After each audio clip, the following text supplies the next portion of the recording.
السلام عليكم ورحمة الله وبركاته. إن الحمد لله نحمده ونستعينه ونستغفره ونعوذ بالله من شرور أنفسنا ومن سيئات أعمالنا. من يهده الله فلا مضل له ومن يضلل فلا هادي له. وأشهد أن لا إله إلا الله وحده لا شريك له وأشهد أن محمدا عبده ورسوله صلى الله تعالى عليه وعلى آله وصحبه وسلم تسليما كثيرا. يا أيها الذين آمنوا اتقوا الله حق تقاته ولا تموتن إلا وأنتم مسلمون. يا أيها الناس اتقوا ربكم الذي خلقكم من نفس واحدة وخلق منها زوجها وبث منهما رجالا كثيرا ونساء واتقوا الله الذي تساءلون به والأرحام إن الله كان عليكم رقيبا. يا أيها الذين آمنوا اتقوا الله وقولوا قولا سديدا يصلح لكم أعمالكم ويغفر لكم ذنوبكم ومن يطع الله ورسوله فقد فاز فوزا عظيما. أما بعد فإن خير الحديث كتاب الله وخير الهدي هدي محمد صلى الله عليه وسلم وشر الأمور محدثاتها وكل محدثة بدعة وكل بدعة ضلالة وكل ضلالة في النار. أعوذ بالله من الشيطان الرجيم. من كان يريد العزة فلله العزة جميعا. সম্মানিত দিনী ভাতৃমণ্ডলী, আল্লাহ রাব্বুল আলামিনের প্রশংসা এবং শেষ নবী প্রিয় নবী মুহাম্মদুর রাসূলুল্লাহ সাল্লাল্লাহু আলাইহি সাল্লামের ওপর অসংখ্য সালাত ও সালামের পরে আপনাদেরকে যারা আজকের মোবারক মাহফিলে Yamama camp Dammam sea port মেনা, যাকে আরবিতে বলা হয় পোর্টকে,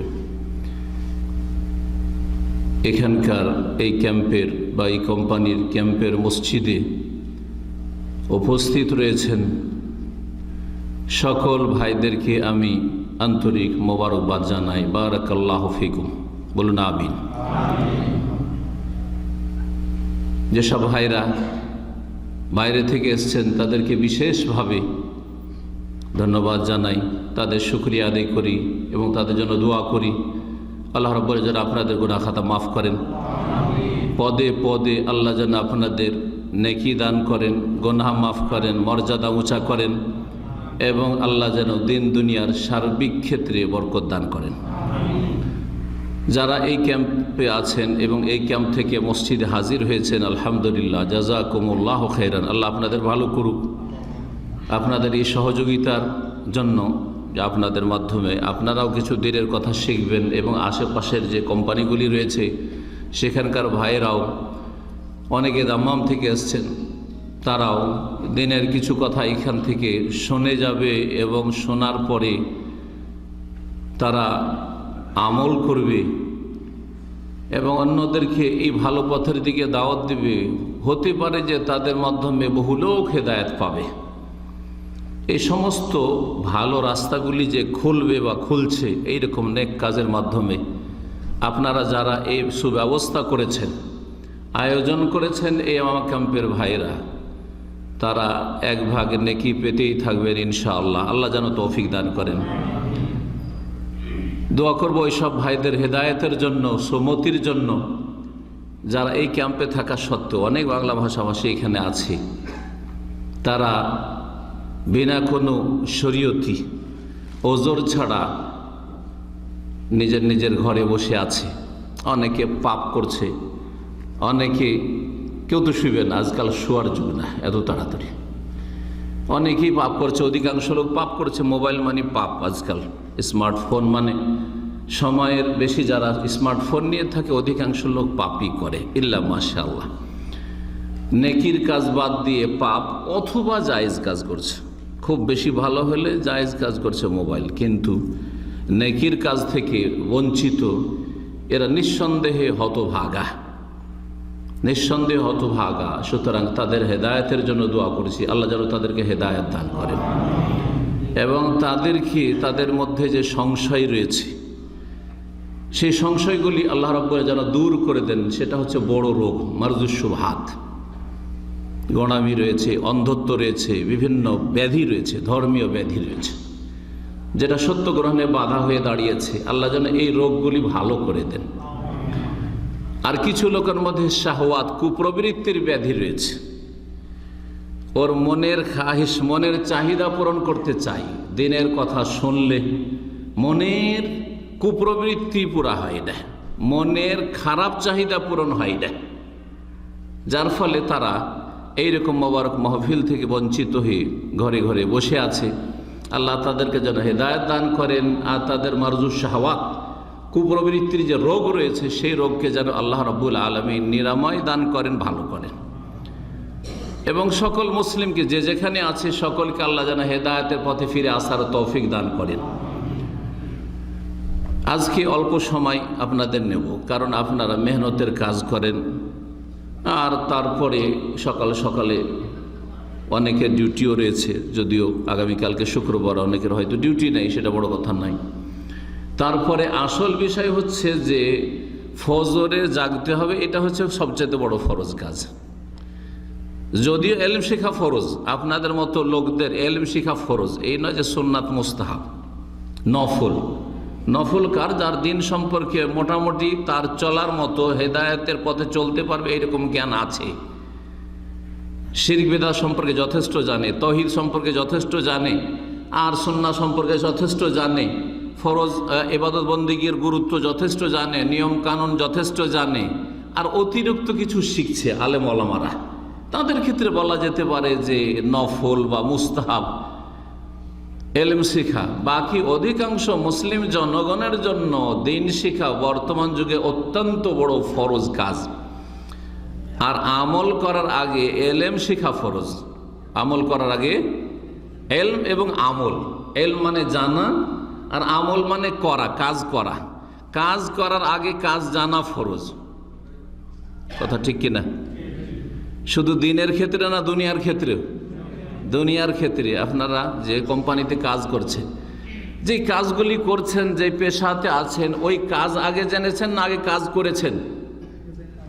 আগে কাজ সম্পর্কে জেনেছেন, তারপরে কাজে লেগেছেন, তারপরে কাজে নিয়েছেন, আগে কাজে নেবে না। তাহলে আপনার ওই যে টেকনিক্যাল কাজগুলি করছেন আপনারা, অথবা কেউ ড্রাইভিং করছেন, গাড়ি চালাচ্ছেন কোম্পানির, এই গাড়ি চালানো হচ্ছে কাজ, আর গাড়ি চালানো শিখাটা হচ্ছে এলম, যে এলমুল কিয়াদা, ড্রাইভিং নলেজ। এলম শিখা আমলের আগে ফরজ। ফজরের নামাজ হচ্ছে সবচেয়ে বড় আমল মুসলিম জীবনে। যে ফজরের নামাজ পড়ে নেবে, বাকি 5 ওয়াক্ত নামাজ অবশ্যই পড়ে নেবে, সবচেয়ে গুরুত্বপূর্ণ আমল, সেটা গুরুত্বপূর্ণ ফরজ। কিন্তু এলম শিখাও আপনাদের জন্য ফরজ, এটাকেও এত হালকা মনে করবেন না। আমি আজকে যে বিষয়টি নিয়ে আলোচনা করব তাতে বিভিন্ন দিক আসবে, সেটা হচ্ছে ইজ্জত সম্মান হাসিলের উপায়। সবাই ইজ্জত চায়, সবাই সম্মানজনক জীবন চায়। কে বেইজ্জত হতে চায়? আছে কেউ দুনিয়াতে যে কেউ বেইজ্জতি চায়?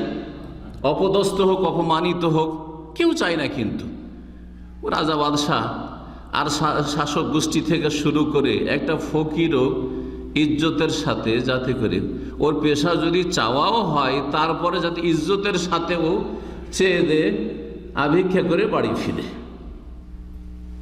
হয়তো সে নিরুপায়, অথবা তার বদ অভ্যাস হয়ে গেছে, সেই জন্য সে ভিক্ষা করছে। কিন্তু সবাই ইজ্জতের জীবন চায়, সম্মানের জীবন চায়। একজন মুসলিমের কাছে দুনিয়ার জীবনটা বড় জীবন নয়। দুনিয়ার জীবন একটা জীবন, সেটা 50 বছর, 60 বছর, না হয় 80 বছর, আর কত বেশি। এই জীবনের অধিকাংশ সময় আপনাদের আমাদের চলে গেছে, আর সামনে কয়দিন আছে, কয় ঘন্টা আছে, কত মিনিট আছে, তাও আমাদের জানা নেই। না জানা আছে? জানা নেই। দুনিয়ার জীবনকে একেবারে ভুলে গেলে হবে না, উপেক্ষা করতে বলছি না যে দুনিয়ার জীবনকে ভুলে যান, বাদ দেন, একবারে ছেড়ে দেন, এই কথা কেউ বলবেন না। আল্লাহ কোরআনে কেউ বলেননি। বরং মহান আল্লাহ ইরশাদ করেছেন সূরাতুল কাসাসে কারুনের ঘটনা বর্ণনা করতে গিয়ে যে ওয়ালা তানসা নাসিবাকা মিনাদ দুনিয়া ওয়া আহসিন কামা আহসানাল্লাহু ইলাইক। দুনিয়ায় যে তোমার অংশ আছে, তোমার অংশ যে তোমাকে খেতে হবে, তোমার অংশ যে এই দুনিয়াতে কাপড় লাগবে তোমার শরীর ঢাকার জন্য, ইজ্জত ঢাকার জন্য। তোমার অংশ তোমাকে সুস্থ থাকতে হবে। তোমার অংশ যে তোমাকে ঘুমাবার জায়গা লাগবে, একটা বাড়ি লাগবে, ঘর লাগবে, বাসস্থান লাগবে, এগুলো হচ্ছে আমাদের অংশ। তোমার অংশ হচ্ছে নিরাপত্তা, নিরাপদ জীবন পেতে হবে। ওয়ালা তানসা নসিবাকা মিনাদ দুনিয়া, দুনিয়াতে যে নসিবটা তোমার আছে, একটা অংশ আছে, সেটা ভুলে যেও না, উপেক্ষা করিও না, পরোয়া করি না। না না না, দুনিয়ারও পরোয়া করতে হবে, দুনিয়া করা লাগবে, আল্লাহ করতে বলছেন। কিন্তু সাথে সাথে বলছে দুনিয়া করতে গিয়ে এত সীমা ছড়িয়ে যে না যে আখেরাতকে ভুলে গেলে। আখেরাতে যে একক বিচারের মালিক আল্লাহ রাব্বুল আলামিন, মালিক ইয়াউমিদ্দিন, যিনি বিচার দিবসের মালিক, যিনি সূরা ফাতিহা বলেছেন, তাকে ভুলে গেলে, তার তৌহিদকে ভুলে গেলে, তার ইবাদতবন্দিকে ভুলে গেলে, তার আদেশ নিষেধকে ভুলে গেলে, তার আনুগত্যকে ভুলে গেলে, না, ওয়া আহসিন কামা আহসানাল্লাহু ইলাইক, তুমি ভালো আচরণ করো যেমন আল্লাহ তোমার সাথে ভালো আচরণ করেছেন। তোমাকে আল্লাহ শুকুর কুকুর করে পয়দা করতে পারতেন, বানর করতে পারতেন, তোমাকে মানুষ করলেও বোবা করতে পারতেন, খোঁড়া করতে পারতেন, অন্ধ করতে পারতেন। হ্যাঁ, সারা জীবন তুমি পঙ্গু হয়ে থাকতে, সারা জীবনটা তোমার হাসপাতালে কাটতো। বহু লোক এরকম আছে। আহসানাল্লাহু ইলাইক, আল্লাহ তোমার সাথে ভালো আচরণ করেছে, সুস্থ মানুষ, দেশ থেকে বিদেশে এসেছো, আর মাসের মাস রুজি করছো আর দেশে পাঠাচ্ছ। তোমার মাধ্যমে তোমার মা বাপ স্ত্রী ছেলে মেয়ে মাশাআল্লাহ সুখের জীবন যাপন করছে। আল্লাহ বড়ই তোমার উপরে এহসান করেছেন। এরকম বহু এহসান আল্লাহ রয়েছে, আল্লাহর অনেক অনুগ্রহ রয়েছে, এহসান রয়েছে। আল্লাহ তোমার সাথে এহসান করেছেন, সুতরাং তুমিও আল্লাহর সাথে এহসান করো, আল্লাহ রসুল সাল্লাল্লাহু আলাইহি সাল্লামের সাথে এহসান করো, আল্লাহর বান্দাদের সাথে এহসান করো, মানুষের সাথে সদ্ব্যবহার করো, অবিল ওয়ালিদাইন এহসানা, বাপ মায়ের সাথে সদাচরণ করো, আত্মীয় স্বজনদের সাথে সদাচরণ করো, বড়দের সাথে সদাচরণ করো, ছোটদেরকে স্নেহ করো, যে কোনো মানুষ অমুসলিম হলো তাদের সাথেও সদ্ব্যবহার করো। ওয়া আহসিন, তুমি ভালো আচরণ করো কামা আহসানাল্লাহু ইলাইক, যেমন আল্লাহ তোমার সাথে ভালো আচরণ করেছেন। তোমাকে একজন সুস্থ, নিরাপদ, হ্যাঁ, আর সুখী মানুষ করেছেন। তুমি সুখের জীবন কেটে যাচ্ছে, আলহামদুলিল্লাহ, বলুন আলহামদুলিল্লাহ। ওয়া আহসিন কামা আহসানাল্লাহু ইলাইক, এতটুকু কথাই যদি আমরা কোরআনে কারিম মনে রাখি তো আমরা কখনো পাপ করব না। পাপে লিপ্ত থাকছেন, আল্লাহর সাথে আপনি ভালো আচরণ করলেন না, আপনি আল্লাহর প্রিয় রাসূল সাল্লাল্লাহু আলাইহি ওয়াসাল্লামের সাথে ভালো আচরণ করলেন না, আপনি বাপ মাকে কষ্ট দিচ্ছেন, তাদের সাথে ভালো আচরণ করলেন না, অথবা কষ্ট দেন না কিন্তু ভালোও করেন না, তাদের খোঁজ খবর এনেন না, কষ্টও দেন না, ভালোও করেন না, ভালো আচরণ করলেন না আপনি। তাদের মাধ্যমে আপনার অস্তিত্ব দুনিয়াতে এসেছে। বাপ মা না থাকলে তোমার অস্তিত্ব, আল্লাহ সৃষ্টি করেছেন, বাপ মা তোমার দুনিয়া আসার মাধ্যম, সুতরাং তাদের সাথে ভালো আচরণ করো। বড় ভাই বড় বোন তারা কত কষ্ট করে মানুষ করেছে, তাদের সাথে ভালো আচরণ করো। আহসান কামা আহসানাল্লাহু ইলাইক। বলছিলাম, ফিরে আসে আসল বিষয়ের দিকে, ভূমিকা লম্বা না করে ইজ্জত সম্মান হাসিলের উপায়। আখেরাতের জীবন, দুনিয়ার জীবনকে ভুলতে হবে না, কিন্তু আখেরাতের জীবনকে লক্ষ্য উদ্দেশ্য টার্গেট বানাইতে হবে। যেমন আমরা উমরা করতে গেলে দাম্মাম থেকে যারা বাই রোডে যাচ্ছেন, বাসে যাচ্ছেন, তাই না? এই বাসে যাচ্ছেন, মক্কা পৌঁছিতে কয়েকবার করে কিন্তু পেট্রোল পাম্পে নামছেন, থামছেন, খাওয়া দাওয়া করছেন, হ্যাঁ, শরীরটাকে একটু আরাম দিচ্ছেন, হাত পা ঝাড়ছেন, করছেন না করছেন, কিন্তু পেট্রোল পাম্প আপনার টার্গেট না, লক্ষ্য উদ্দেশ্য না। ওখানে যে মুদিখানার বাকাল আছে সেটা আপনার টার্গেট না। ওখানকার ভালো ভালো খাবার, যদি সেখানে ভালো ভালো খাবার পান তবুও সেটা আপনার লক্ষ্য উদ্দেশ্য না। আপনার লক্ষ্য উদ্দেশ্য হচ্ছে মক্কা যাব, উমরা করব, এটা হচ্ছে আমার লাস্ট টার্গেট। আর এই মক্কা পৌঁছতে গিয়ে 16 ঘন্টা 18 ঘন্টা যা লাগবে, এতে মাঝে মধ্যে আমাকে খেতে হবে, মাঝে মধ্যে আমাকে পানি নিতে হবে, মাঝে মধ্যে আর কিছু নিতে হবে, মাঝে মধ্যে আমাকে শরীরটাকে একটু রেস্ট দিতে হবে, ইত্যাদি ইত্যাদি। সেজন্য বিভিন্ন জায়গায় নামছেন আপনি। দুনিয়াটা ঠিক হচ্ছে এই পেট্রোল পাম্পগুলি। এই যে আপনি রাস্তায় বিরতি দিচ্ছেন, মাঝে মধ্যে থামছেন, আর আপনার প্রয়োজনের আসবাবপত্র সেখান থেকে খরিদ করছেন অথবা হাসিল করছেন, এটা হচ্ছে দুনিয়ার জগৎ। আর আপনার লক্ষ্য উদ্দেশ্য হচ্ছে আল জান্নাহ, জান্নাত। এ নবী মুহাম্মদুর রাসূলুল্লাহ সাল্লাল্লাহু আলাইহি ওয়াসাল্লাম বলেছেন, লা ইয়াশবা'আল মুমিনু মিন খাইরিন হাত্তা ইয়াকুনা মুনতাহাহু আল জান্নাহ।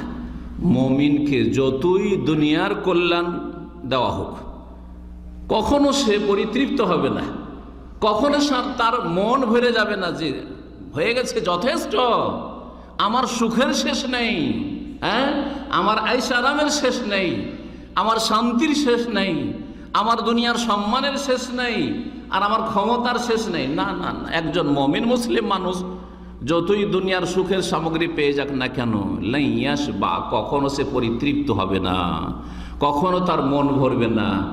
কতক্ষণ পর্যন্ত? হাত্তা ইয়াকুনা মুনতাহাহু আল জান্নাহ, যতক্ষণ পর্যন্ত তার লাস্ট টার্গেট জান্নাতে না পৌঁছিয়ে যাবে।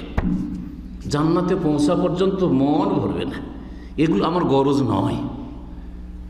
এ দুনিয়ার টাকা পয়সা, ধন দৌলত, নেতৃত্ব আর খ্যাতি সুনাম, আর সবাই আমাকে ভালোবাসে, জনপ্রিয়তা, এগুলো আমার টার্গেট নয়। এই জন্য পয়দা হইনি আমি। এখানে খাওয়ার জন্য পয়দা হয়নি, আর বেশি ঘুমাবার জন্য পয়দা হয়নি, আর এখানে শুধু ভোগবিলাসের জন্য পয়দা হয়নি, আর এখানে দামি দামি লেটেস্ট গাড়ি, লেটেস্ট মোবাইল, এই সেই, এর জন্য আমি পয়দা হইনি। আমার টার্গেট হচ্ছে আল জান্নাহ। আল্লাহ রাব্বুল যেন এই টার্গেট আপনাদের সকলকে আমাকে বানাবার তৌফিক দান করেন, এবং সেই টার্গেটে আমাদেরকে অবিচল থাকার, অটল থাকার ইস্তেকামা যেন আল্লাহ দান করেন, এবং সেই পথে আমাদেরকে যেন সফলতা দান করেন। সম্মানিত ভাতৃমণ্ডলী, মহান আল্লাহ বলছেন সূরা ফাতির আয়াত নম্বর 10, মান কানা ইউরিদুল ইজ্জাহ, কেউ যদি ইজ্জতের ইচ্ছুক হয়, কেউ যদি ইজ্জত সম্মান চায়, আল্লাহ বলছেন ফাইনাল ইজ্জাতা লিল্লাহি জামিয়া, তাহলে তার জেনে রাখা উচিত, এর ওপর ইয়াকিন রাখা উচিত যে সমস্ত ইজ্জতের মালিক একমাত্র আল্লাহ রাব্বুল আলামিন। ইজ্জতের মালিক কে? একমাত্র আল্লাহ। তিনি সবচেয়ে বড় মর্যাদার অধিকারী, এবং তিনি যাকে ইচ্ছা মর্যাদা দিয়ে থাকেন, যাকে ইচ্ছা তিনি সম্মানিত করে থাকেন, ইজ্জত দিয়ে থাকেন, আর যাকে ইচ্ছা সম্মান থেকে নিচে টেনে নিতে পারেন, আবার কাউকে নিচে থেকে ওপরে উঠিয়ে দিতে পারেন। দীর্ঘদিনের সম্মান, সে স্বপ্ন দেখেনি যে আমার সম্মান কেউ কেড়ে নিতে পারবে। আল্লাহ রাব্বুল আলামিন তা মুহূর্তের মধ্যে শেষ করে দিতে পারেন। কুলিল্লাহুম্মা মালিকাল মুলক তুতিল মুলকা মান তাশা ওয়া তানজিউল মুলকা মিম্মান তাশা ওয়া তুইজ্জু মান তাশা। হে আল্লাহ, তুমি যাকে চাও তুমি ইজ্জত সম্মান দিয়ে থাকো। ওয়া তুযিল্লু মান তাশা, আর যাকে চাও তুমি জিল্লত লাঞ্ছনা দিয়ে থাকো, লাঞ্ছিত অপদস্থ করে থাকো, অপমান করে থাকো। বিয়াদিকাল খাইর, সার্বিক কল্যাণ মঙ্গল হে আল্লাহ একমাত্র তোমার হাতে আছে। কোনো গস কুতুবের হাতে নেই, কোনো জীবিত মৃত্যুর হাতে নেই, কোনো শাসন ক্ষমতার হাতে নেই। শাসন ক্ষমতাকে কখন আল্লাহ লাঞ্ছিত করে দেবেন কেউ বলতে পারে না। তাদের ইজ্জতটাও আল্লাহর হাতে, যেমন আপনার আমার ইজ্জত আল্লাহর হাতে। বিয়াদিকাল খাইর, এটা হচ্ছে তৌহিদ। এই তৌহিদে ভেজাল আছে দেশে। গৌস কুতুবরা উদ্ধার করতে পারে, গৌস কুতুবরা ওলি আউলিয়া আমাদের মনের কামনা বাসনা পূরণ করতে পারে। তাদের কাছে গেলে, দরগাহে গেলে কিছু পাওয়া যায়, সেখানে চাদর চড়াইলে মনের আরজি হাসিল হয় ইত্যাদি। বড় শিরকে সব ভালো করে মনে রাখেন। বিয়াদিকাল খাইর কোরআন স্পষ্ট করছে, হে আল্লাহ সার্বিক কল্যাণ একমাত্র তোমার হাতে রয়েছে। ইয়াদুন মানে আপনাদের জানাই আছে, বিয়াদিকা হে আল্লাহ তোমার হাতে, আল খাইরু সমস্ত কল্যাণ। যেমন আলহামদ মানে যাবতীয় প্রশংসা, তেমনি আল খাইরু মানে যাবতীয় কল্যাণ। যাবতীয় কল্যাণ আল্লাহ তোমার হাতে রয়েছে। ইন্নাকা আলা কুল্লি শাইইন কাদির, নিশ্চয় তুমি সর্বশক্তিমান। আল্লাহ সর্বশক্তিমান। আল্লাহ বলছেন যে কেউ যদি ইজ্জত চায় তো ইজ্জতের মালিক একমাত্র আল্লাহ। সমস্ত জামিয়ান বলছেন, সমস্ত ইজ্জতের মালিক একমাত্র আল্লাহ রাব্বুল আলামিন। এটা তার জেনে রাখা উচিত, বিশ্বাস রাখা উচিত, এবং সেই অনুযায়ী কাজ করা উচিত। আপনার যেমন বিশ্বাস হবে তেমন কাজ করবেন, কিন্তু আমরা দুনিয়ার ক্ষেত্রে সেটাই করি। যার বিশ্বাস আছে যে মাসের শেষে বেতন পাবো, সেই ডিউটি করছেন, আর না হলে ডিউটি অফ করে বসে আছেন। বেতন পাবো না, কাজ করে লাভ কি? ঠিক কিনা বলেন? ওই রকমই জি। আল্লাহ রাব্বুল যেন আমাদেরকে দুনিয়ায় ইজ্জত দান করেন, আখিরাতে ইজ্জত দান করেন। রব্বানা আতিনা ফিদ দুনিয়া হাসানা ওয়াফিল আখিরাতি হাসানা ওয়া কিনা আযাবান্নার। এই দোয়া কোরআনী দোয়া। কোরআনে কারীমে আল্লাহ দোয়া শিখেছেন, দুনিয়ার কল্যাণ চাইতে বলেছেন। দুনিয়ার কল্যাণের একটি হচ্ছে ইজ্জত, সম্মান। মানুষ না খেয়ে থাকলেও ইজ্জতের জীবন চায়, সম্মানজনক জীবন চায়। পানাহারের চাইতে গুরুত্বপূর্ণ মানুষের কাছে ইজ্জতের জিন্দেগি, সম্মানজনক জীবন যাপন। ইজ্জত কেমন করে হাসিল হবে, কয়েকটি পয়েন্ট এই মর্মে বলি। এই আয়াতের সাথে আর একটি আয়াত লাগিয়ে দিই, সূরা মুনাফিকুনে আয়াত নম্বর 8-এ মহান আল্লাহ ইরশাদ করেছেন, ওয়ালিল্লাহিল ইজ্জাতু ওয়ালি রাসূলিহি ওয়ালিল মুমিনিন ওয়ালাকিন্নাল মুনাফিকিনা লা ইয়াফকাহুন। ওয়ালিল্লাহিল ইজ্জা, ইজ্জত কার জন্য? মানে তার হাতে, আল্লাহ হচ্ছেন ইজ্জতের মালিক। ওয়ালিল্লাহিল ইজ্জা ওয়ালি রাসূলিহি, এবং রাসূলের জন্য ইজ্জত রয়েছে। অর্থাৎ আল্লাহ রাব্বুল আলামিন সবচেয়ে বেশি ইজ্জত মর্যাদা কাকে দিয়েছেন? শেষ নবী মুহাম্মদ রাসূলুল্লাহ সাল্লাল্লাহু আলাইহি সাল্লামকে দিয়েছেন। জি, ওয়ালি রাসূলি ওয়ালিল মুমিনিন, আর মুমিনদের জন্য ইজ্জত রয়েছে আল্লাহর পক্ষ থেকে। কার জন্য ইজ্জত রয়েছে? মুমিনরা হচ্ছে সম্মানিত ব্যক্তি, মুমিনরা হচ্ছে মুআজ্জাজ, ইজ্জতওয়ালা ব্যক্তি। ওয়ালিল মুমিনিন ওয়ালাকিন্নাল মুনাফিকিন, কিন্তু মুনাফিকরা এটা বুঝে না।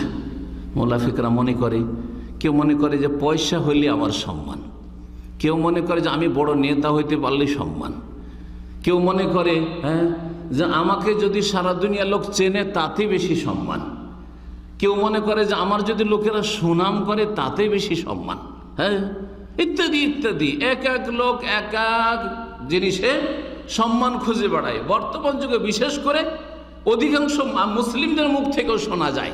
কাফের তো বলতেই পারে, কারণ কাফেরদের টার্গেটই তো দুনিয়া, আর আখেরাত তো নেই, বিশ্বাসী নেই। কিন্তু একজন মুসলিমের জবান থেকে শোনা যায়, পয়সা না থাকলে কোথায় মান সম্মান আছে?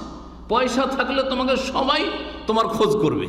পয়সাতে ইজ্জত খুঁজে, পয়সাতে সম্মান খুঁজে, আমার কাছে পয়সা হলে সব হয়ে যাবে।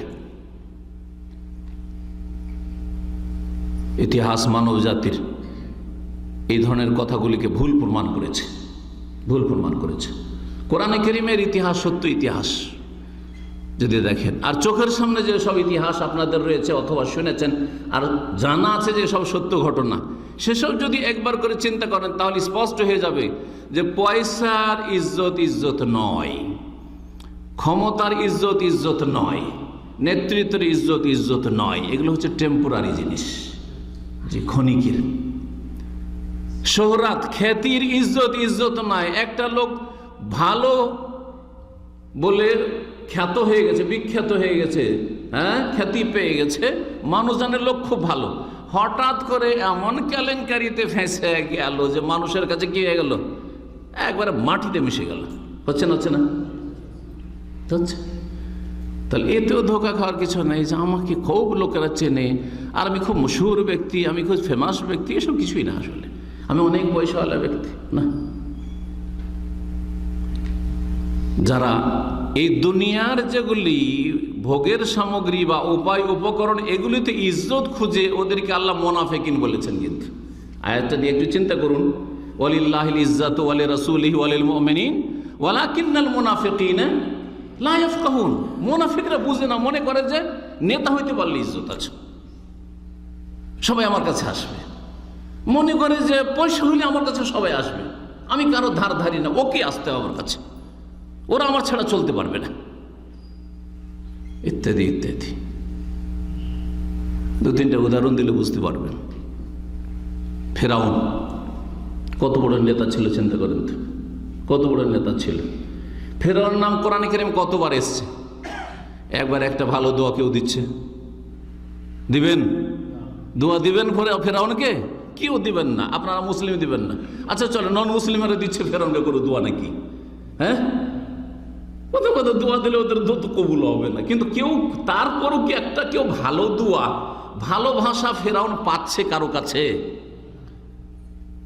ফেরাউনকে আল্লাহ এত বড় নেতৃত্ব দিয়েছিলেন, কিন্তু শেষ পরিণামে কত লাঞ্ছিত, অপদস্থ, অসহায়, পানিতে ডুবিয়ে ধ্বংস। যেই গৌরব করেছিল, হ্যাঁ, পানির নহরের গৌরব করেছিল, ঝর্ণার গৌরব করেছিল, ওয়াহাজিহিল আনহারু তাজরি মিন তাহতি, আমার যে রাজমহল রয়েছে, রাজ প্যালেস রয়েছে, রাজ দরবার, এর নিচে দিয়ে ঝর্ণা ধারা প্রবাহিত রয়েছে। জি, ফেরাউন রাজার বাড়ির নিচে দিয়ে কি ছিল? ঝর্ণা, নহর প্রবাহিত ছিল। আরে আমার বাড়ির নিচে দিয়ে নহর প্রবাহিত, আর কি বলো মুসা, কি বলো তোমার খোদার কথা আর তোমার আল্লাহর কথা, ওইসব ফালতু কথা বলো না। মা আলিমতু লাকুম মিন ইলাহিন গায়রি, আমার ছাড়া ইলাহ কি হইতে পারে? আমি নহরের মালিক, আমি মিশরের মালিক, আমি দেশের জনগণের মালিক, যাকে ইচ্ছা মারবো, যাকে ইচ্ছা বাঁচিয়ে রাখবো। হ্যাঁ, আমি তো রব, আনা রব্বুকুমুল আ'লা। কি অসহায়, কি লাঞ্ছিত, কি অপদস্থ হয়ে ধ্বংস হইল শেষখানে আল্লাহর কাছে। এমন সময় সে স্বীকার করছে, ফিরে আসছে, যখন তওবা দরজা বন্ধ হয়ে গেছে, অর্থাৎ মালাকুল মউতকে আর আযাবে ফেরেশতাকে সবকে দেখে নিয়েছে, তখন তওবা দরজা কি হয়ে যায়? বন্ধ হয়ে যায়। নবী করিম সাল্লাল্লাহু আলাইহি ওয়াসাল্লাম বলেছেন যে একজন মানুষের সামনে দুই সময়ে তওবার দরজা বন্ধ হয়ে যায়। একটা হচ্ছে যখন কিয়ামতের দিন হয়ে যাবে, ওই শুক্রবারের দিন সকালবেলা সূর্য পূর্ব দিক থেকে না উঠে পশ্চিম দিকে উঠে যাবে, তখন কি হয়ে যাবে? তওবার দরজা সারা বিশ্বের অসংখ্য মানুষ সকলেই তওবা করবে। মুসলিম তওবা নবায়ন করবে, পাপীরাও তওবা করবে, সবাই তওবা করবে, কাফের যত আছে সব তওবা করবে, সবাই ফিরে আসবে। কারণ বুঝতে পেরেছে আর উপায় নেই, আর পৃথিবীতে আর সময় নেই, আজকে শেষ দিন। লা ইয়ানফা নাফসুন ঈমানুহা, সেই দিন লা ইয়ানফা নাফসান ঈমানুহা, সেই দিন কারো ঈমান কাজে আসবে না, সেই দিন ঈমান আর কবুল হবে না, তওবা কবুল হবে না। আর আরেকটা সময় হচ্ছে নবী করিম সাল্লাল্লাহু আলাইহি ওয়াসাল্লাম বলেছেন, ইউকবালু তাওবাতুল আবদে মা লাম ইউগারগির, বান্দার তওবা কবুল হতেই থাকে যতক্ষণ পর্যন্ত মৃত্যুর পূর্ব মুহূর্তে যে মুমূর্ষ অবস্থা, যেটা যখন গারগারা অর্থাৎ মওতের ফেরেশতা মালাকুল মওতকে, আযাবের ফেরেশতাদেরকে অসৎ লোকেরা দেখে নেয়, পাপীরা দেখে নেয়, আর সেই সময় তওবা করে যে আল্লাহ তুমি মাফ করে দাও, সব ভালো কাজ করব, অঙ্গীকার করছি, সময় দাও, তখন তওবা দরজা বন্ধ হয়ে যায়। তো ফেরাউন ওই সময় কালেমা পড়েছিল, কিন্তু তখন তওবা দরজা বন্ধ হয়ে গিয়েছিল। আপনারা কি এরকমটা হওয়ার অপেক্ষা করছেন? যারা এখনো ইসলামের ধার ধারেন না, এখনো ইমানের ধার ধারেন না, এখনো পরকাল সম্পর্কে একেবারে উদাসীন গাফেল হয়ে রয়েছেন, এখনো নামাজের ধার ধারেন না, এখনো ফজরে শুয়ে থাকছেন, ওই সময় মওত চলে আসুক এটাই চান নাকি? এর অপেক্ষায় রয়েছেন?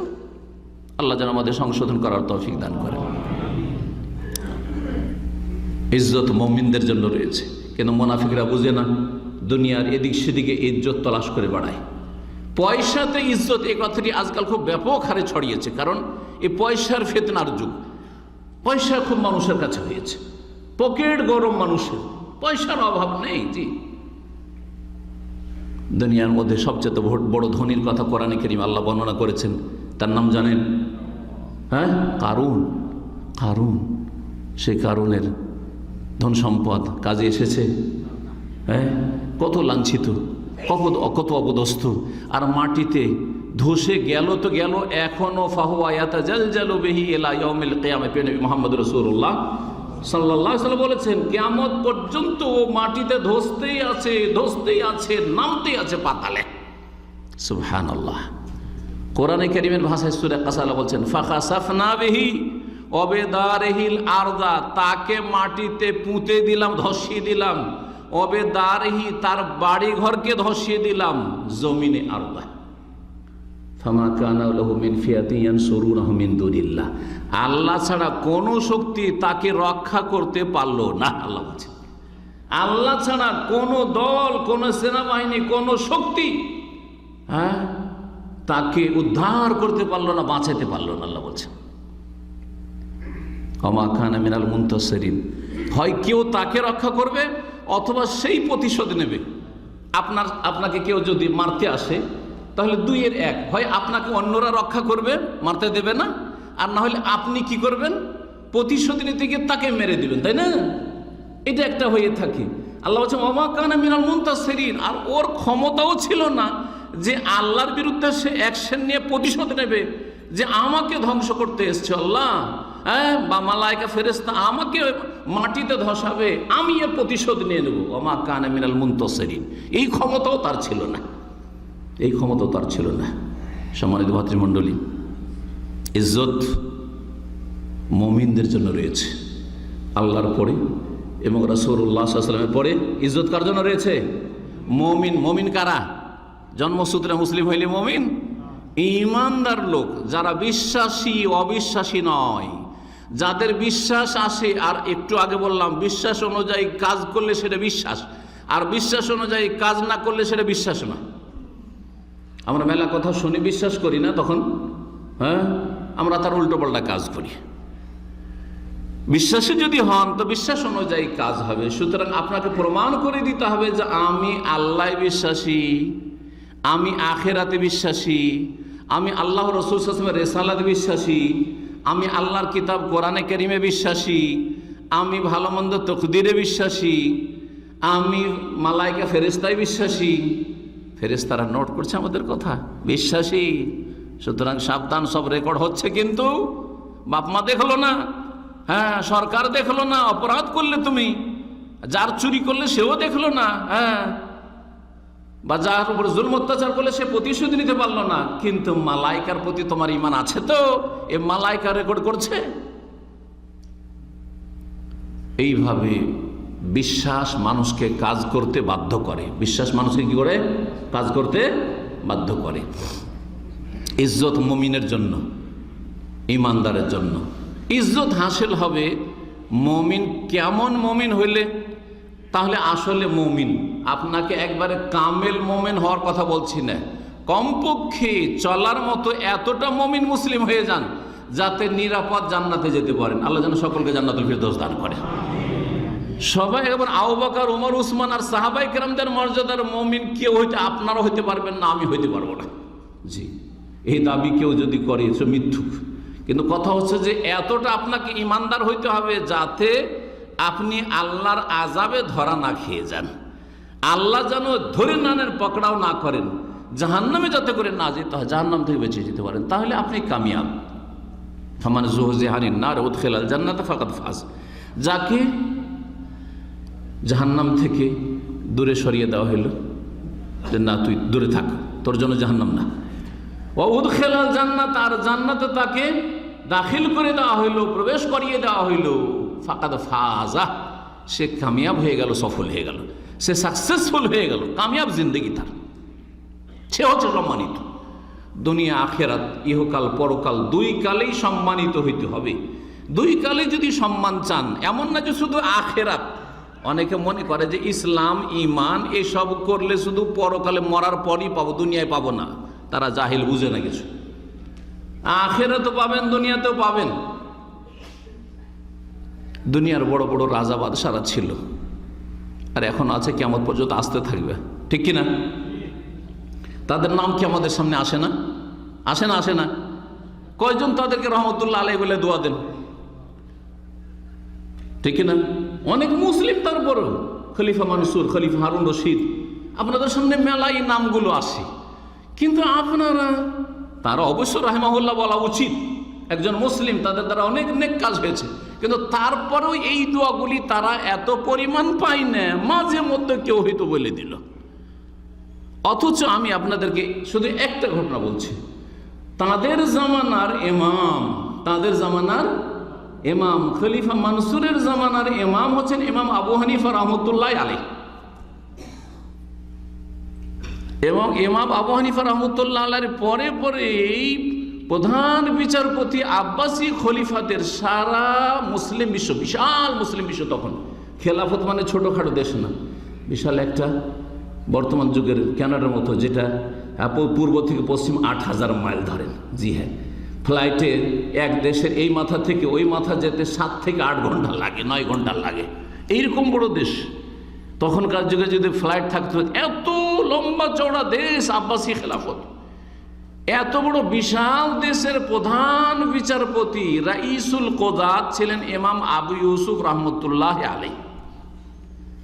এদের নাম আসলে যে কোনো মুসলিম, যে কোনো মুসলিম, হানাফি হোক আর শাফি হোক আর মালিকি হোক আর হাম্বলি হোক আর কোরআন বা হাদিসের অনুসারী আহলে হাদিস হোক, হ্যাঁ, মজহাবের লেভেল থাক আর নাই থাক, কোরআন এবং হাদিসের অনুসারী একজন মুসলিম, সবাই এদের মতো আইম্মা কেরামদের নাম আসলে কি বলে? রহমতুল্লাহ আলাইহি। ইমাম বুখারী রহমতুল্লাহ আলাইহি, জি, তার জীবনের ইতিহাস, জালেম শাসক শহর থেকে বের করে দিল। এই রাতারাতি আপনি এখান থেকে বেরিয়ে যান, আপনাকে এখানে থাকতে দেওয়া হবে না। রাত্রে বেরিয়ে গেলেন, ওখান থেকে চলে যাচ্ছেন, কোথায় যাবেন দিশেহারা। এইভাবে বোখারা থেকে, সামারকান্দ থেকে, এগুলো থেকে বের করে দেওয়া হইল। খারতাং নামক একটি জায়গায় গিয়ে তার ইন্তেকাল হয়ে গেল। যেই লোকটি বিতাড়িত, বহিষ্কৃত, নির্বাসিত, শহর থেকে বের করে দেওয়া হলো, সেই ব্যক্তির নাম কিয়ামত পর্যন্ত আমাদের সামনে, আপনাদের সামনে, যে কোনো মুসলিমের সামনে যদি আসে, ইমাম বুখারী কি বলেন? রহমতুল্লাহ আলাইহি বা রাহিমাহুল্লাহ, বলছেন না? বলছেন না? আল্লাহ তার ওপর রহম করুন বা আল্লাহর রহমত তার উপর বর্ষিত হোক। কিন্তু ওই যুগের রাজাদের নাম জানেন না, আর জানলেও রহমতুল্লাহ আলাইহি বলবেন না, ঠিক কিনা বলেন? এটা ইজ্জত নয়? কত দোয়া পাচ্ছেন চিন্তা করুন তো দেখি। ভাববেন যে ওরা বড় বড় আলেম, সেই জন্য না। আপনিও আপনার জায়গায় একজন সাধারণ মুসলিম হিসাবে একজন পাপী লোকের চাইতে সম্মানিত। আপনার গ্রামে পাপী লোকেরাও বাস করে, খারাপ লোকগুলো বাস করে, আর আপনি একজন ভালো মানুষ হিসাবে গ্রামের রেকর্ড আছে। খারাপ লোকেরাও আপনাকে মহব্বত করে না? খারাপ লোকেরা ভালো মানুষকে মহব্বত করে, ভালো মানুষকে ভালো নজরে দেখে। ভালো মানুষ যখন মারা যায়, জানাজা পড়তে গেলেও সুনাম করে, জানাজা পড়ে যখন ফিরে আসে দাফন করে, তখনও মানুষ সুনাম করে যে লোকটা ভালো ছিল। একজন ভালো মানুষ আমাদের গ্রাম থেকে বিদায় হয়ে গেল, বলে কি বলে না? একজন সাধারণ মানুষ, আলেম ওলামাদের কথা বাদ দেন, আর ইমামদের কথা বাদ দেন, আর আল্লামাদের কথা বাদ দেন, যারা দিনের বড় খাদেম ছিল, সাধারণ আপনাদের মতো লোকদের কথা বলছি।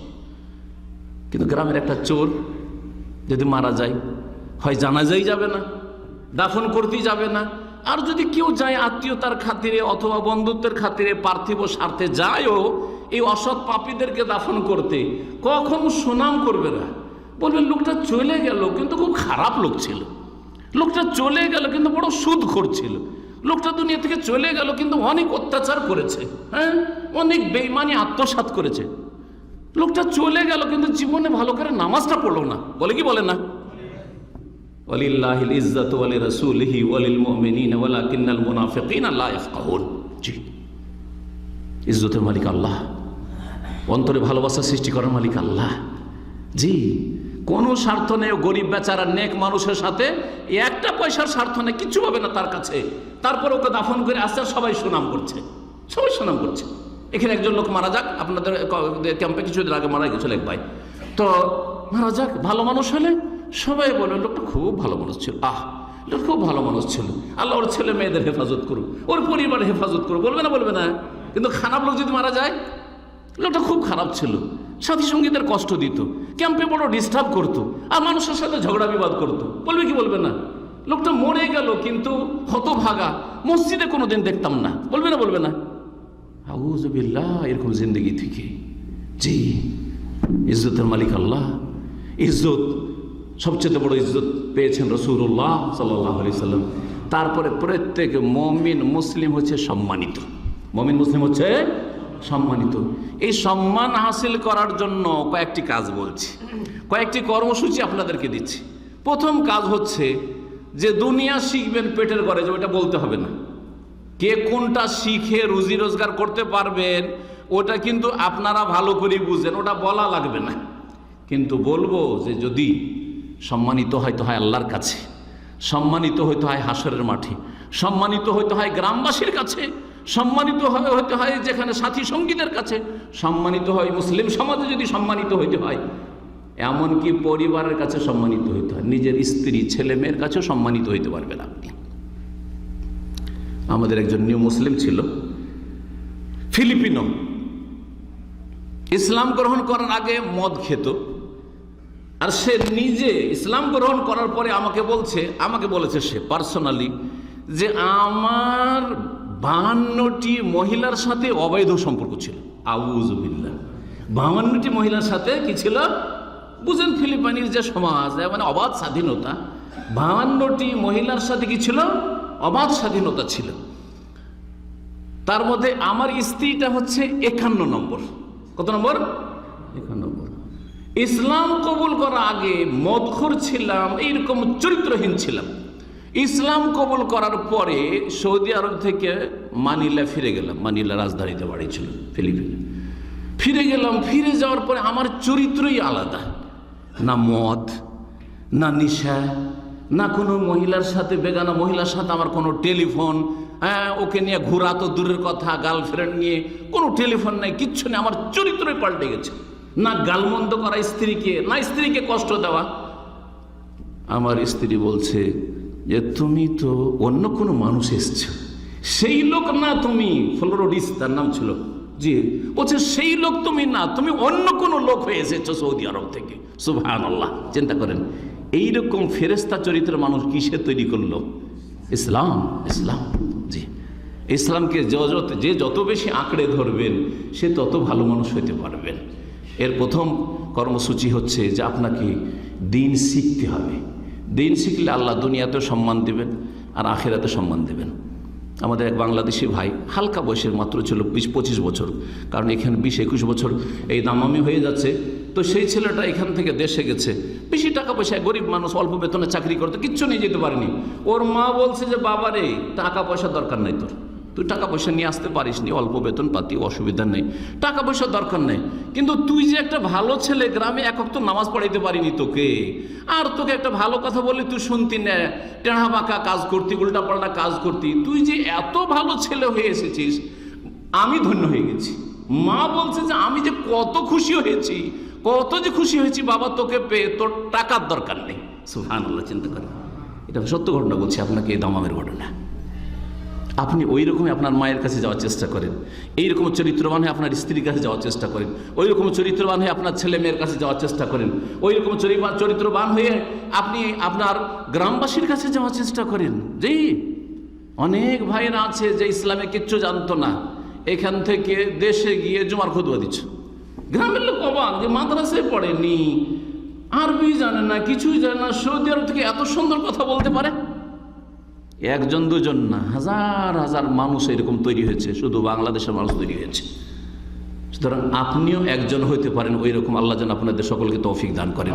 সম্মান হাসিলের 1 নম্বর উপায় যে আপনি কোরআন শিখুন। কি করবেন? কোরআন শিখেন। কোরআন তেলাওয়াত করতে যারা পারেন না, তেলাওয়াত শিখেন। পড়তে পারেন না, পড়তে শিখুন। মুখস্থ বেশি নাই, ছোট ছোট সূরাগুলি মুখস্থ করেন বেশি বেশি করে। আমপারাটা মুখস্থ করার চেষ্টা করেন। তারপরে কিছু আয়াত মুখস্থ করার চেষ্টা করেন। অর্থ বুঝেন, কোরআনের অর্থ বুঝেন। কোরআনের তাফসীর বোঝার চেষ্টা করেন। কোরআনের 30 পারা তাফসীর আমার ইন্টারনেটে আছে, শেষ হতে যাচ্ছে সূরা বাকারা। পিস টিভিগুলো 30 পারায় আছে। আর এখন ইসলামী সেন্টার দাম্মামে 6-7 বছর থেকে ধারাবাহিক তাফসীর করে 30 পারা শেষ হতে যাচ্ছে। সূরা বাকারা অর্ধেক কাছাকাছি হয়ে গেছে, অর্ধেকটা বাকি আছে। 30 পারা কোরআন তাফসীর পাবেন। যদি মনে করেন যে অডিওতে শুনবো, আমাদের অনেক ভাইরা বিভিন্ন দেশ থেকে, এই সৌদি আরব না, সৌদি আরব বাইরে থেকে ভিডিও ওদের কাছে যখন চলে যাচ্ছে হোয়াটসঅ্যাপে অথবা নেটে, ইউটিউবে, তখন ওইটাকে অডিও করে পাঠিয়ে দিই, যাতে আপনার এমবি বেশি না কাটে, মানে নেট বেশি খরচ না হয়। আপনি হালকা নেটে আপনি শুনে নিতে পারেন। কিভাবে যে আল্লাহ খিদমত করাচ্ছে, এগুলো থেকে আপনার উপকৃত হইতে পারেন। যে ইজ্জত বাড়ে, এ মর্মে একটা দলিল বলি। প্রেমী মোহাম্মদ রাসূলুল্লাহ সাল্লাল্লাহু আলাইহি ওয়াসাল্লামের কাছে লোকেরা যখন ইসলাম গ্রহণ করছে আর তারপরে কোরআন শিখতে শুরু করলো, দিন শিখতে শুরু করলো, নবী করিম সাল্লাল্লাহু আলাইহি ওয়াসাল্লামের কাছে এমন এমন লোক যে কি তো দাস, গোলামি করতো, সে এসে সম্মানিত। বেলাল কি ছিলেন? এক তো কালো মানুষ, হাবশী, নিগ্রো। তারপরে তিনি গোলাম কৃতদাস ছিলেন। ওমাইয়া জালেম কাফেরের ঘরে গোলাম কৃতদাস, এত মার তো এই জালেম। আবু বকর সিদ্দিক রাদিয়াল্লাহু তাআলা বরদাস্ত হলো না এই মায়ের দেখে, বলে ওমাইয়া, তোমার গোলামটা তোমার কাছে যখন ভালোই লাগছে না ইসলাম কবুল করে নেওয়ার কারণে, তো তুমি তাকে বিক্রি করে দাও, আমি কিনে নিচ্ছি। যে দাও, দরকার নেই, বেচে দিলাম তোমার কাছে। বিক্রি করে দিল ওই জালেম। আবু বকর সিদ্দিক রাদিয়াল্লাহু তাআলা খরিদ করার বলবে যে বেলাল, তোমাকে খরিদ করে আমার কাছে রাখার জন্য না, আমি আল্লাহর সন্তুষ্টির জন্য তোমাকে আজাদ করে দিলাম, স্বাধীন করে দিলাম। স্বাধীন যাও, তুমি এখন স্বাধীন হয়ে আল্লাহর ইবাদতবন্দি করো। তোমাকে মারধর করছিল, তোমার উপরে জুলম অত্যাচার করছিল, তোমার বুকের বড় বড় পাথর চাপিয়ে রাখতো গরম বালিতে, উত্তপ্ত জমিনে, স্বাধীন হয়ে তুমি নামাজ পড়ো, ইবাদতবন্দি করো, নবী সাল্লাল্লাহু আলাইহি ওয়াসাল্লামের কাছে গিয়ে দিন শিখো। সুবহানাল্লাহ। মক্কার ঘটনা। এই বেলাল কে বলেন তো দেখি? যেই বেলাল গোলাম দাস, সেই গোলাম মসজিদ নববীর মিনারাতে 5 বার করে উঠে কি করছেন? আজান দিচ্ছেন। রাসূলুল্লাহ সাল্লাল্লাহু আলাইহি ওয়াসাল্লামের নামাজের ইকামত দিচ্ছেন। আশহাদু আল্লা ইলাহা ইল্লাল্লাহ, আশহাদু আন্না মুহাম্মাদুর রাসূলুল্লাহ, হাইয়া আলাস সালাহ, হাইয়া আলাল ফালাহ ডাক দিচ্ছেন। জি, উনি হচ্ছেন বেলাল। কিভাবে কোরআন সম্মানিত করেছে। কোরআন শিখতে হবে, পড়তে শিখতে হবে, তর্জমা শিখতে হবে, তারপরে কোরআনের প্রতি ঈমান শক্ত করতে হবে, ঈমানটা মজবুত করতে হবে। ঈমান মজবুত করে কোরআনের প্রতি আমল করতে হয়। কোরআনের প্রতি কি করতে হবে? আমল করতে হবে, কোরআনী জীবন গড়তে হবে। আপনি যেন জীবন্ত একজন কোরআন, কোরআন কিতাবে রয়েছে, আপনার লাইফটা বলবে যে এই লোকটার হচ্ছে জীবন্ত কোরআন। নবী করিম সাল্লাল্লাহু আলাইহি ওয়াসাল্লাম কি ছিলেন? কানা খুলুকুহু আল কোরআন। রাসূলুল্লাহ সাল্লাল্লাহু আলাইহি ওয়াসাল্লাম জীবন্ত কোরআন ছিলেন। রাসূলুল্লাহ সাল্লাল্লাহু আলাইহি ওয়াসাল্লাম চরিত্রটাই ছিল কোরআন। মানে কোরআন যদি প্র্যাকটিক্যাল দেখতে হয় তাহলে কাকে দেখে নাও? মুহাম্মদ রাসূলুল্লাহ সাল্লাল্লাহু আলাইহি ওয়াসাল্লামকে। ফুল যদি কোরআন দেখতে হয়, আরে আপনি ফুল না হইতে পারবেন, আমি ফুল না হইতে পারবো, আরে হাফ তো হইতে পারবো, ফরজ ওয়াজিবের ক্ষেত্রে তো হইতে পারবো, হারাম নাজায়েজ থেকে বাঁচার ক্ষেত্রে তো হইতে পারবো, অনেকটা সুন্নত মুস্তাহাবের ক্ষেত্রে তো হইতে পারবো, আকীদাতে তো হইতে পারবো, আখলাক চরিত্র যথাসাধ্য চেষ্টা করব। এইভাবে ফাত্তাকুল্লাহ মাস্তা চেষ্টা করতে হবে। কোরআন নিয়ে জীবন গড়ুন। তারপরে আপনার স্ত্রী, আপনার ছেলে মেয়ে, আপনার স্ত্রী বেহায়া বেপর্দা, কোরআনে জীবন তৈরি করেন, পর্দা নাশীন বানান। আপনার ছেলে মেয়েদেরকে নামাজি বানাবেন জানা ছিল না, টার্গেট ছিল না। এখন টার্গেট বানান যে আগামী দিনে গিয়ে, দেশে গিয়ে ছুটিতে সবচেয়ে বড় কাজ হচ্ছে আমার ছেলে মেয়েকে কি করব? খাঁটি মুসলিম বানাবো, নামাজি মুসলিম বানাবো। ডাক্তার হইলেও নামাজি হবে, ইঞ্জিনিয়ার হইলেও নামাজি হবে, আর চেয়ারম্যান হইলেও নামাজি হবে, এমপি হইলেও নামাজি হবে, আর মন্ত্রী হইলেও নামাজি হবে, নামাজি মুসলিম হবে। দোষ নেই যে দেশের রাষ্ট্রপতি হয়ে যায়, খুব ভালো কথা। প্রধানমন্ত্রী হয়ে যাক আপনার ছেলে মেয়ে, কোনো দোষের কথা না, ভালো কথা, কিন্তু মুসলিম হইতে হবে। আর মুসলিম হচ্ছে ইমানদার, শিরক বিদআত মুক্ত নামাজি মুসলিম।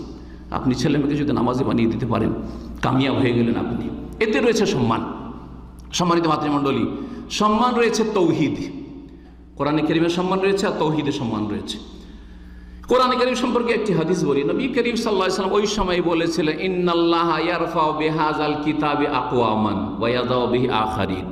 নিশ্চয় আল্লাহ রাব্বুল আলামিন এই কোরআন দিয়ে বহু জাতিকে সম্মানিত করেছেন। ইয়ারফাউ, ওপরে উঠিয়েছেন। রাফা ইয়ারফাউ মানে ওপরে উঠানো। কোরআন দিয়ে কি করেছেন? বহু জাতিকে ওপরে উঠিয়েছেন।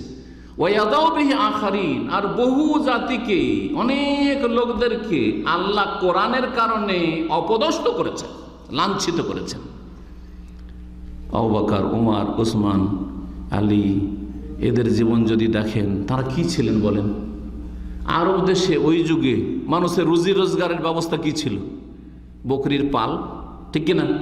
উটের পাল, আর বকরি ছাগলের বা উটের দুধ খাওয়া, আর না হইলে বকরি ছাগল উটের গোস্ত খাওয়া। না জীবনে একদিন রাসূলুল্লাহ সাল্লাল্লাহু আলাইহি ওয়াসাল্লাম ভাত খেতে পেয়েছেন, না সাহাবারা ভাত খেতে পেয়েছেন। জীবনে কতবার ভাত খাচ্ছেন? ভাত নামটি পাওয়া যায় না কোনো হাদিসে। জীবনে একদিন ভাত চোখে দেখেননি। জীবনে গম খুব কম, ওই সামদেশ থেকে, সামদেশ থেকে, সিরিয়া থেকে, জর্ডন থেকে, ওই দিক থেকে মাঝে মধ্যে গম আসতো, মাঝে মধ্যে কখনো জবের রুটি পেতেন, আর না হলে খেজুর। আর একটা ছিল খেজুর। তাহলে খেজুর, গোস্ত, দুধ, এই মাত্র 2-3টা জিনিস ছিল তাদের রুজি। যারা বকরি ছাগল চড়াইতেন তাদেরকে আল্লাহ কোথায় পৌঁছে দিলেন? প্রথম খলিফা কে? কে? আবু বকর সিদ্দিক। রাসূলুল্লাহ সাল্লাল্লাহু আলাইহি ওয়াসাল্লাম কথা বাদ দিলাম।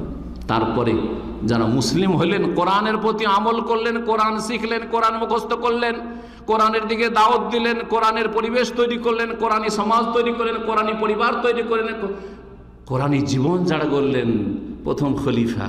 দ্বিতীয় খলিফা ওমর আমিরুল মুমিনিন। তৃতীয় খলিফা ওসমান রাদিয়াল্লাহু তাআলা আনহু। সবসময় কোরআন তেলাওয়াত করতে থাকতেন, সবসময় কোরআন তেলাওয়াত করতে থাকতেন। তার শাহাদাতের সময় কোরআন তার হাতে ছিল, কোরআন পড়ছেন, আর জালেম বিদ্রোহীরা বাগীরা তার উপর আঘাত করছে, শহীদ করছে কোরআন তেলাওয়াত অবস্থায়। ওই জালেমদেরকে কিয়ামত পর্যন্ত আমরা জালেম বলবো, একটা ভালো দোয়া দিচ্ছি না, তাই না? কিন্তু উসমান রাদিয়াল্লাহু তাআলা আনহুর জীবনী যদি পড়েন, যখনই পড়বেন আপনি, তখনই আপনার চোখের পানি ঝরঝর করে আসবে। কোরআন তেলাওয়াত করছেন, ফাসায়াকফিকাহুমুল্লাহু ওয়া হুয়াস সামিউল আলিম, এই আয়াত তেলাওয়াত করছেন, আর তার উপর আঘাত করছে এই জালেমরা, ইসলামের শত্রু, খেলাফতের শত্রু, আর সাবাই ইহুদি ষড়যন্ত্রের শিকার কিছু বিভ্রান্ত মুসলিমরা, যারা মদিনার বাইরে থেকে, মদিনার লোক তারা ছিল না, মদিনার বাইরে থেকে যারা এসেছিল সেই কিস্তার দিকে যাচ্ছে না। তো কোরআনের সাথে সম্পর্ক মজবুত করেন। তারপরে তৌহিদের মাধ্যমে আল্লাহ সম্মানিত করেন। সৌদি আরবে এত শক্তিশালী একটা দেশ সৌদি আরব, আলে সৌদ, যারা দুনিয়া থেকে চলে গেছেন তাদের এই শাসকদের, তাদের রুহের মাগফিরাত করেন, তাদের জান্নাতুল ফিরদৌস দান করেন, আর যারা দুনিয়াতে রয়েছেন তাদের আল্লাহ হেফাজত করেন, তাদেরকে নেক কাজের তৌফিক দান করেন, এবং মন্দ কথা কাজ থেকে আমাদের সকলকে, তাদেরকে সবাইকে বাঁচিয়ে রাখেন। এই তাদের পূর্বপুরুষ ছিলেন ইমাম মোহাম্মদ বিন সৌদ। এই মোহাম্মদ বিন সৌদের নামে হচ্ছে এই সৌদ, আলে সৌদ। তার সাথে পরিচয় হলো বড় একজন ইমাম আলেমের এই দেশের, মোহাম্মদ বিন আবদুল্লাহ রহমতুল্লাহ আলাইহি। মোহাম্মদ বিন আবদুল্লাহ রহমতুল্লাহ বলছেন যে, দেখেন, আমার যদি আপনারা একটু হেল্প করেন, আপনাদের শাসন ক্ষমতা আমরা নেব না, কেড়ে নেব না, আপনাদের শাসন ক্ষমতা আল্লাহ আরও শক্তিশালী করবে, আরও মজবুত করবে, আর আপনাদের শাসন ক্ষমতা আপনাদের কাছেই থাকবো, আমরা ওর লোভী না, কিন্তু আমার দাওয়াতের আপনারা সমর্থন করেন, সাহায্য করেন, সহযোগিতা করেন। ইন তানসুরুল্লাহ ইয়ানসুরকুম, আল্লাহর দিনের সাহায্য করুন, আল্লাহ আপনাদের সাহায্য করবেন। আজকে থেকে প্রায় আপনার যদি বলা হয় যে 1214, তাহলে এখন চলছে 1400 কত 37, তাহলে 200 বছরের বেশি, কাছাকাছি 200 বছরের বেশি, 1206। তো এই যুগটা যে মোটামুটি 200 বছর আগের কথা বলছি, 200 বছর আগের কথা বলছি, এখানে এত অভাব ছিল, আর এত দুর্ভিক্ষ ছিল, আর এত কষ্টের জীবন ছিল, আর এত কুসংস্কার ছিল, এত শিরক বিদআত ছিল। শাইখুল ইসলাম মোহাম্মদ আবদুল্লাহ রহমতুল্লাহ আলাইহি যখন দাওয়াত দেওয়া শুরু করলেন, আর এখানকার শাসক গোষ্ঠী রাহিমাহুমুল্লাহ তারা যখন সাহায্য সহযোগিতা আন্তরিকতার সাথে করলো, আল্লাহ এই দেশকে পৃথিবীর শীর্ষস্থানে একটা দেশে পরিণত করলেন। জি হ্যাঁ, মুসলিমরা, সারা বিশ্বের মুসলিম সবাই তাকিয়ে আছে সৌদি আরবের দিকে, তাকিয়ে আছে না নেই? সৌদি আরবের সাথে আন্তরিক একটা ভালোবাসা আছে, কারণ এখানে মক্কা আছে, এখানে মদিনা আছে, এখানে হারমাইন শরীফাইন আছে, এখানে আমাদের হজের জায়গা রয়েছে, এখানে আমাদের উমরার জায়গা রয়েছে, এখানে প্রিয় নবী মুহাম্মদুর রাসূলুল্লাহ সাল্লাল্লাহু আলাইহি সাল্লামের কবর মোবারক রয়েছে, এখানে হাজার হাজার সাহাবায়ে কেরাম রয়েছে, এবং তাদের দাওয়াত এবং খেদমত রয়েছে। ঠিক কিনা বলেন? তাদেরকে স্মরণ করছি। তো এই দিনের কাজে আপনি নিজেকে লাগান। এইখানে প্রথম যে দাওয়াতি কাজটি তার ছিল মোহাম্মদ আব্দুর রহমতুল্লাহ, সেটা হচ্ছে তৌহিদের দাওয়াত। আল্লাহ ছাড়া কাউকে সিজদা করা চলবে না, আল্লাহ ছাড়া কারো জন্য মান্নত করা চলবে না, আল্লাহ ছাড়া কারো কাছে ফরিয়াদ করা চলবে না, আল্লাহ ছাড়া, আল্লাহর ঘর কাবা ঘর ছাড়া কারো কবরে তওয়াফ করা চলবে না, যে আপনি তওয়াফ করবেন, চলবে না। আল্লাহর দিন ছাড়া কারো কথা ধর্ম বলে বিনা দলিলে মানা যাবে না, দলিল সহকার চলতে হবে। এই দলিলের জন্য চোখ খুলেছেন মানুষের, যে দলিল দিয়ে আপনি ইসলামের উপর চলেন, ইসলাম নিজে শিখেন। হুজুররা এত রকম কথা বলছে, আমরা কি করবো, এই কথা চলবে না। আপনাকে কিছু শিখে যাচাই বাছাই করতে হবে, যাচাই বাছাই করতে হবে। যেমন দুনিয়ার ক্ষেত্রে যাচাই বাছাই, কোম্পানি থেকে ট্রান্সফার হচ্ছেন, 2-3টা কোম্পানিতে অফার আছে, পরামর্শ করছেন না করছেন না, একটু বুঝসুঝ করছেন না করছেন না, এটা ভালো হবে না, ওইটা ভালো হবে না, ওইটা ভালো হবে, এখানে থাকবো না ওখানে থাকবো, কোনখানে যাব। তাহলে আপনি অন্ধবিশ্বাস করছেন না কাউকে, অন্ধভাবে আমার কথা নেই, আমি যদি বলি এই কোম্পানিতে চলে যান, আপনি অন্ধভাবে মানবেন না, সেটা দেখবেন যে ওখানে আপনার লাভ আছে কিনা, ফায়দা আছে কিনা। আপনি দলিল সহকারে ইসলাম পালন করার চেষ্টা করেন। জি হ্যাঁ, তৌহিদটা ঠিক করেন, কোরআন শিখার পরে, এলম শিখার পরে দিনের, আর এলম শিখতে থাকেন। এলম শেখার জন্য মাশাআল্লাহ এখানে তো প্রতি শুক্রবারে আমাদের সাহেব মখলুসুর রহমান সাহেব এসা পরে আসছেন, তো অতি আপনারা হাজির হন। এইরকম মাসে 6 মাসে একটা আলোচনা শুনে বেশি কিছু শেখা যাবে না, একটু রাস্তা দেখিয়ে দিলাম, কিন্তু আপনাকে হাতে নাতে সাপ্তাহিক কিছু শিখতে হবে। ইসলামী সেন্টারে যেমন বলা হলো, যদি আপনারা শুক্রবারের দিন আসেন, সারাদিন আমাদের আলোচনা চলতে আছে, একটা আলোচনা 1 ঘন্টা নয় 1.5 ঘন্টা। আপনি যদি বেশি ভয় করবেন না যে একবার সকালে মনে হয় চলে গেলে সারাদিন থাকতে হবে, না না না, সারাদিন থাকতে হবে না আপনাকে। সকালবেলা জুমার আগে 1.5 ঘন্টা আছে, ওগুলো একটাতে বসে যান, না হয় জুমার পরে 1.5 ঘন্টা আছে, ওটাতে একটাতে বসে যান। আসর পরে 1.5 ঘন্টা একটা আলোচনা, কোনো কিছু আছে, কোরআন শিক্ষা আছে, ওতে বসে যান। মাগরিব পরে আরেকটা আছে, বৈঠক আছে, ওতে বসে যান। এশা পরে আরেকটা হাদিসের ক্লাস আছে, ওতে বসে যান। কোনো একটাতে বসে 1 ঘন্টা 1.5 ঘন্টা মাত্র শিখেন আপনি।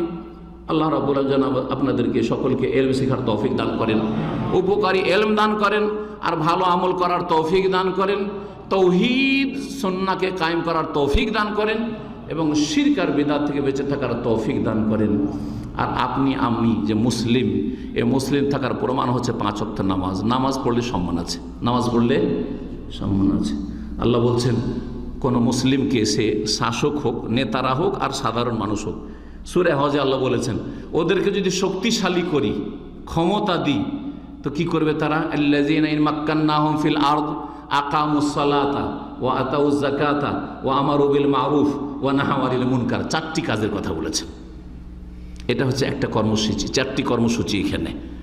ইলম শিক্ষা বললাম, হ্যাঁ, তারপরে কি বললাম? তাওহীদ বললাম। তারপরে এখন শুনেন কি করতে হবে। আল্লাহ বলছেন যেই মানুষকে আমি শক্তিশালী করেছি, আপনি শক্তিশালী না? আপনার এখানে আল্লাহ রিজিক লাগিয়ে রেখেছে আমামা ক্যাম্প, আপনি শক্তিশালী না? আপনি একজন ফোরম্যান, সুপারভাইজার, অথবা একজন কর্মচারী, মাসের মাস বেতন আসছে, কোনো চিন্তা নেই, কাজ করছেন, বেতন আসছে, আপনি শক্তিশালী না? অসহায় না? অসহায় না? এইটাই আপনাকে আল্লাহ এই নিয়ামত সম্পর্কে জিজ্ঞাসা করবে যে তোর তো কোনো টেনশন দিনি। আর যারা দৈনিক কাজ করে, ফ্রি ভিসাত আছে, কত পেরেশান হয়ে ঘুরে বেড়াচ্ছে, 6 মাস বসে আছে, কাজই পায় না। সাপ্লাই যারা আছে, সাপ্লাই অনেক সময় কাজ করে পয়সা পায় না। আপনাদের তো সব কোনো টেনশন নাই, মাস যাচ্ছে, বেতন পাচ্ছেন। মাক্কান্নাহুম ফিল আরদ, আল্লাহ শক্তিশালী করেছেন নেতাদের ক্ষেত্রে ওইটা। আর যাদের ধরেন মোটামুটি ঘরবাড়ি আছে আর বসবাস করছে আরামে, তারা সবার ক্ষেত্রে বলা যেতে পারে প্রথম কাজ হচ্ছে আকামুস সালাত, নামাজ কায়েম করবেন। 5 ওয়াক্ত নামাজ পড়েন, তাহলে আল্লাহ সম্মানিত করবেন। আল্লাহ বলছেন এই যে শক্তিকে আল্লাহ টিকিয়ে রাখবেন। সুস্থতা শক্তি নয়। আজকে আমি সুস্থ আছি, বুঝতে পারি না যে বিছানায় পড়লে আমার অবস্থা কি হবে, কিন্তু বিছানায় পড়লে না বুঝতে পারবেন, আর পারবো, ঠিক না?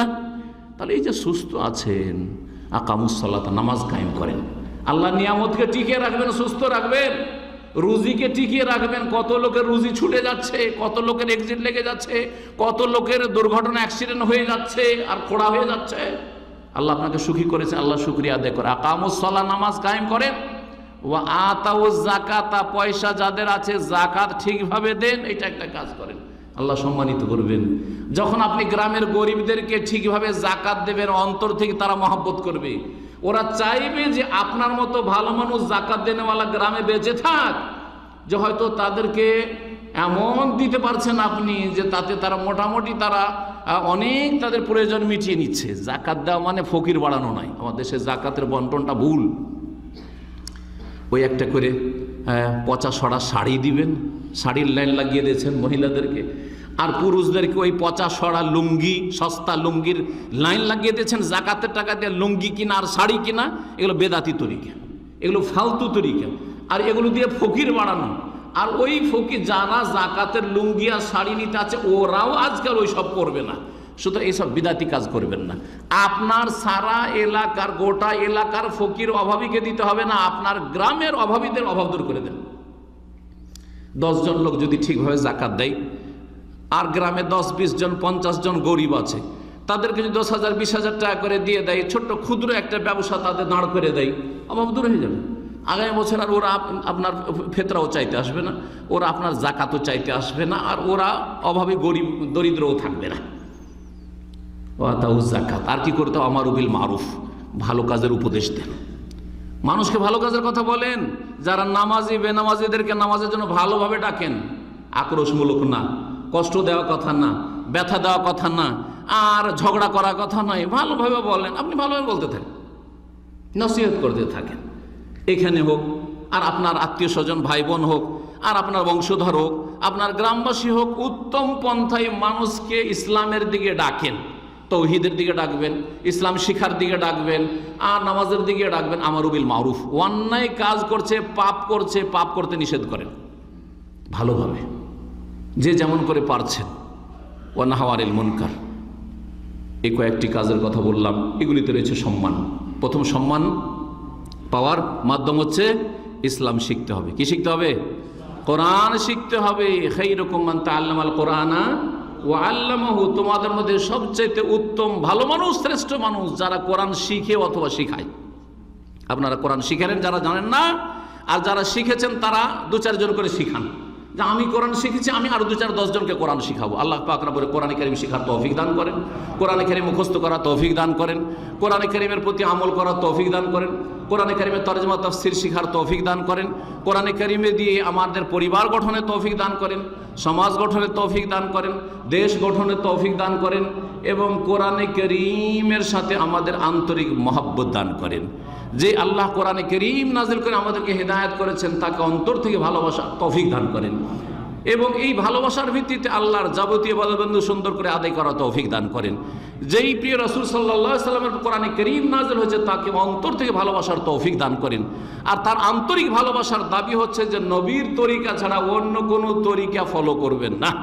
নবীর তরিকা ছাড়া মানুষের বানানো এদিক সেদিক যেসব তরিকা রয়েছে, এই সব তরিকতের দিকে যাবেন না, বরং যেই তরিকা দিয়ে আপনাকে আমাকে দাফন করা হবে, বিসমিল্লাহি ওয়া আলা মিল্লাতে রাসূলিল্লাহ। মিল্লাতে রাসূলিল্লাহ মানে তরিকাতে রাসূলিল্লাহ।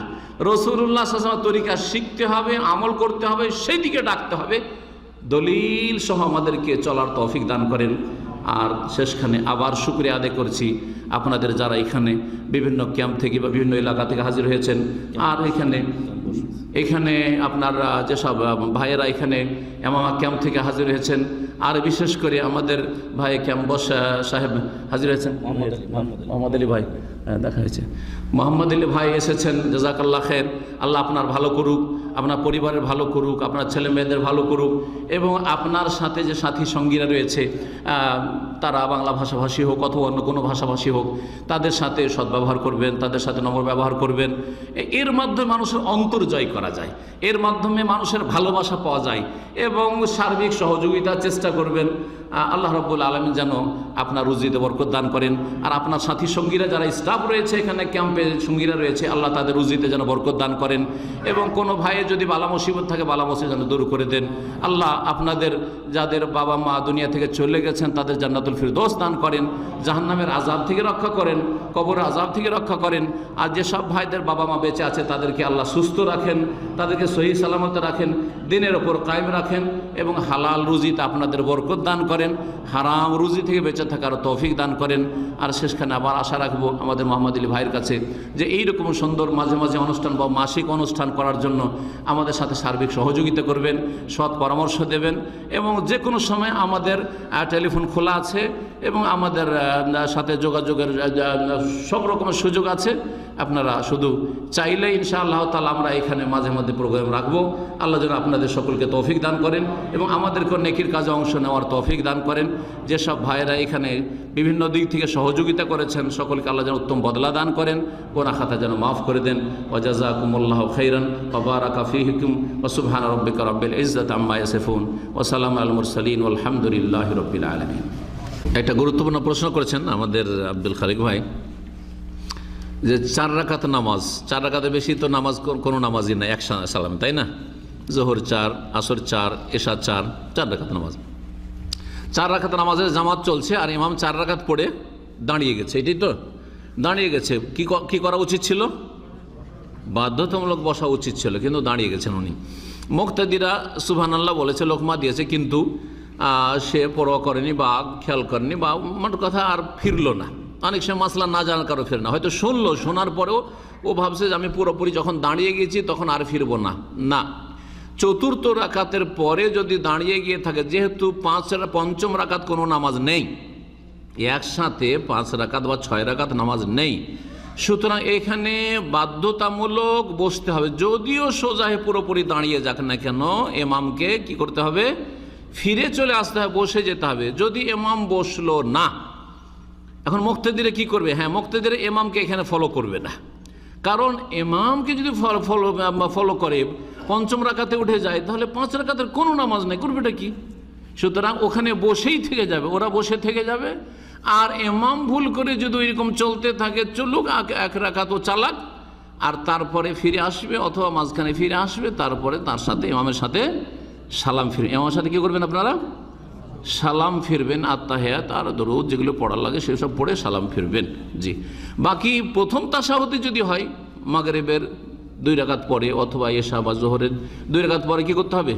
বসতে হবে। না বসে যদি দাঁড়িয়ে যায় আর সোজা দাঁড়ায়নি তাহলে ফিরে যাবে সুবহানাল্লাহ বললে, আর সোজা যদি দাঁড়িয়ে গিয়ে থাকে তাহলে আর ফিরে আসবে না ইমাম, তখন আপনাদেরকে ফলো করতে হবে। ইমামকে যখন চলেই গেছে সোজা হয়ে, তাহলে তার অনুসরণ করতে হবে। আর এখানে এই যে বৈঠকটা, তাশাহুদের বৈঠকটা ছুটে গেল, এটা হচ্ছে ওয়াজিব, এটার ঘাটতি পূরণ করা যাবে সজদায়ে সহ দিয়ে বা সহসেজদা দিয়ে। সহসেজদা দিয়ে ঘাটতি পূরণ করা যায়। 4 রাকাত নামাজের 3 রাকাত চলে গেছে, মানে ছুটে গেছে।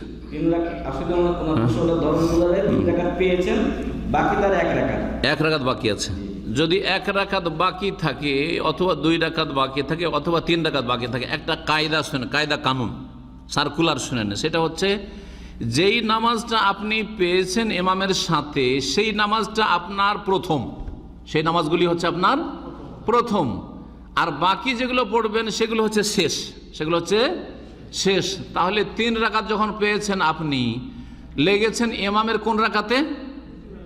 হ্যাঁ, দ্বিতীয় রাকাতে। ইমামের দ্বিতীয়, কিন্তু আপনার প্রথম রাকাত হয়েছে। তো প্রথম হয়েছে, দ্বিতীয় হয়েছে, তৃতীয় হয়ে গেছে। বোঝা গেছে কি না? এখন তাহলে বাকি কোন রাকাত? ফার্স্ট রাকাত না লাস্ট রাকাত? চতুর্থ রাকাত বাকি। কোন রাকাত বাকি? কায়দা কানুনটা মনে রাখলে খুব সুবিধা হবে, না হলে ঝামেলা পড়বেন। এক কায়দা দিয়ে সবগুলি ঠিক করে নিতে পারবেন। জি, কায়দা কানুন এটাই ফায়দা, যে আপনি যেই নামাজটা পড়লেন বা পেলেন সেটাই আপনার প্রথম দিকের নামাজ, আর যেটা পরে পড়বেন সেটা হচ্ছে শেষের দিকের নামাজ। ইমামের কোন রাকাত সেটা আপনার দেখার বিষয় নয়। এটা হচ্ছে সহি দলিলের দিক থেকে যদি এ বিষয়ে দ্বিমত আছে, কারণ সহি বুখারীতে হাদিস রয়েছে, ফামা আদরাকতুম ফাসাল্লু, যা ইমামের সাথে পেলে সেটা ইমামের সাথে পড়ে নাও, ওমা ফাতাকুম, আর যেটা ছুটে গেল ইমামের সাথে পেলে নাও, ফাআতিম্মু, সেটা পূর্ণ করে নাও। মানে তামাম করতে হবে, এটা কাজা নয়। যদি আমাদের দেশের মানুষ সেটাকে বলে যে বাকি নামাজ কাজা করছে, এটা আমাদের ভাষা, কিন্তু আসলে এটা পূর্ণ তামাম করে নাও, মানে কমপ্লিট করে নাও সেটা।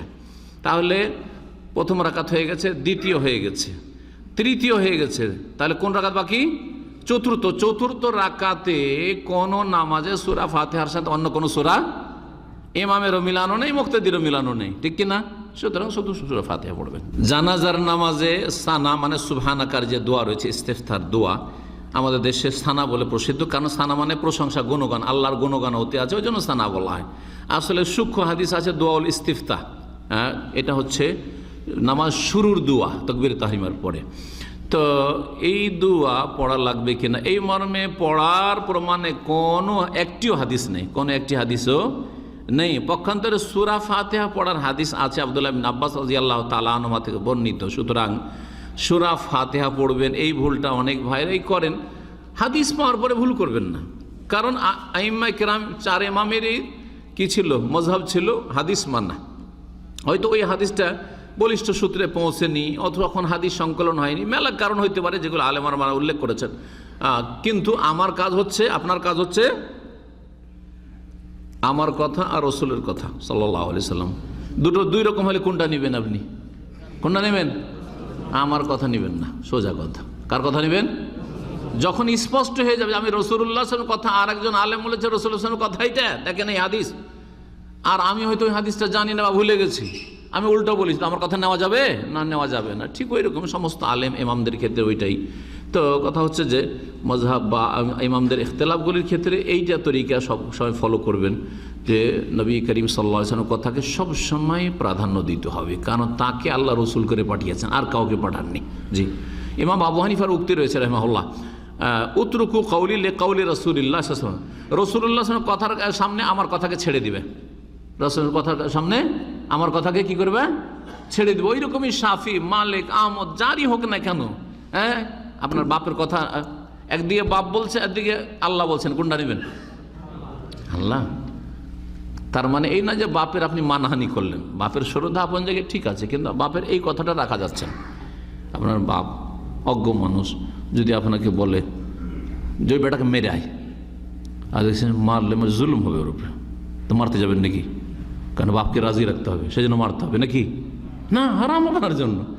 তো আল্লাহ সূরা লোকমান এই বিষয়টি উল্লেখ করেছেন, লোকমান হাকিমের আর তার ছেলের যে ওই কথাগুলি রয়েছে ওতে উল্লেখ করেছেন, ফালা তুতে হুমা, বাপ মা যদি কোনো গুনহার পাপের কথা বলে তো কখনো তাদের কথা মানবে না।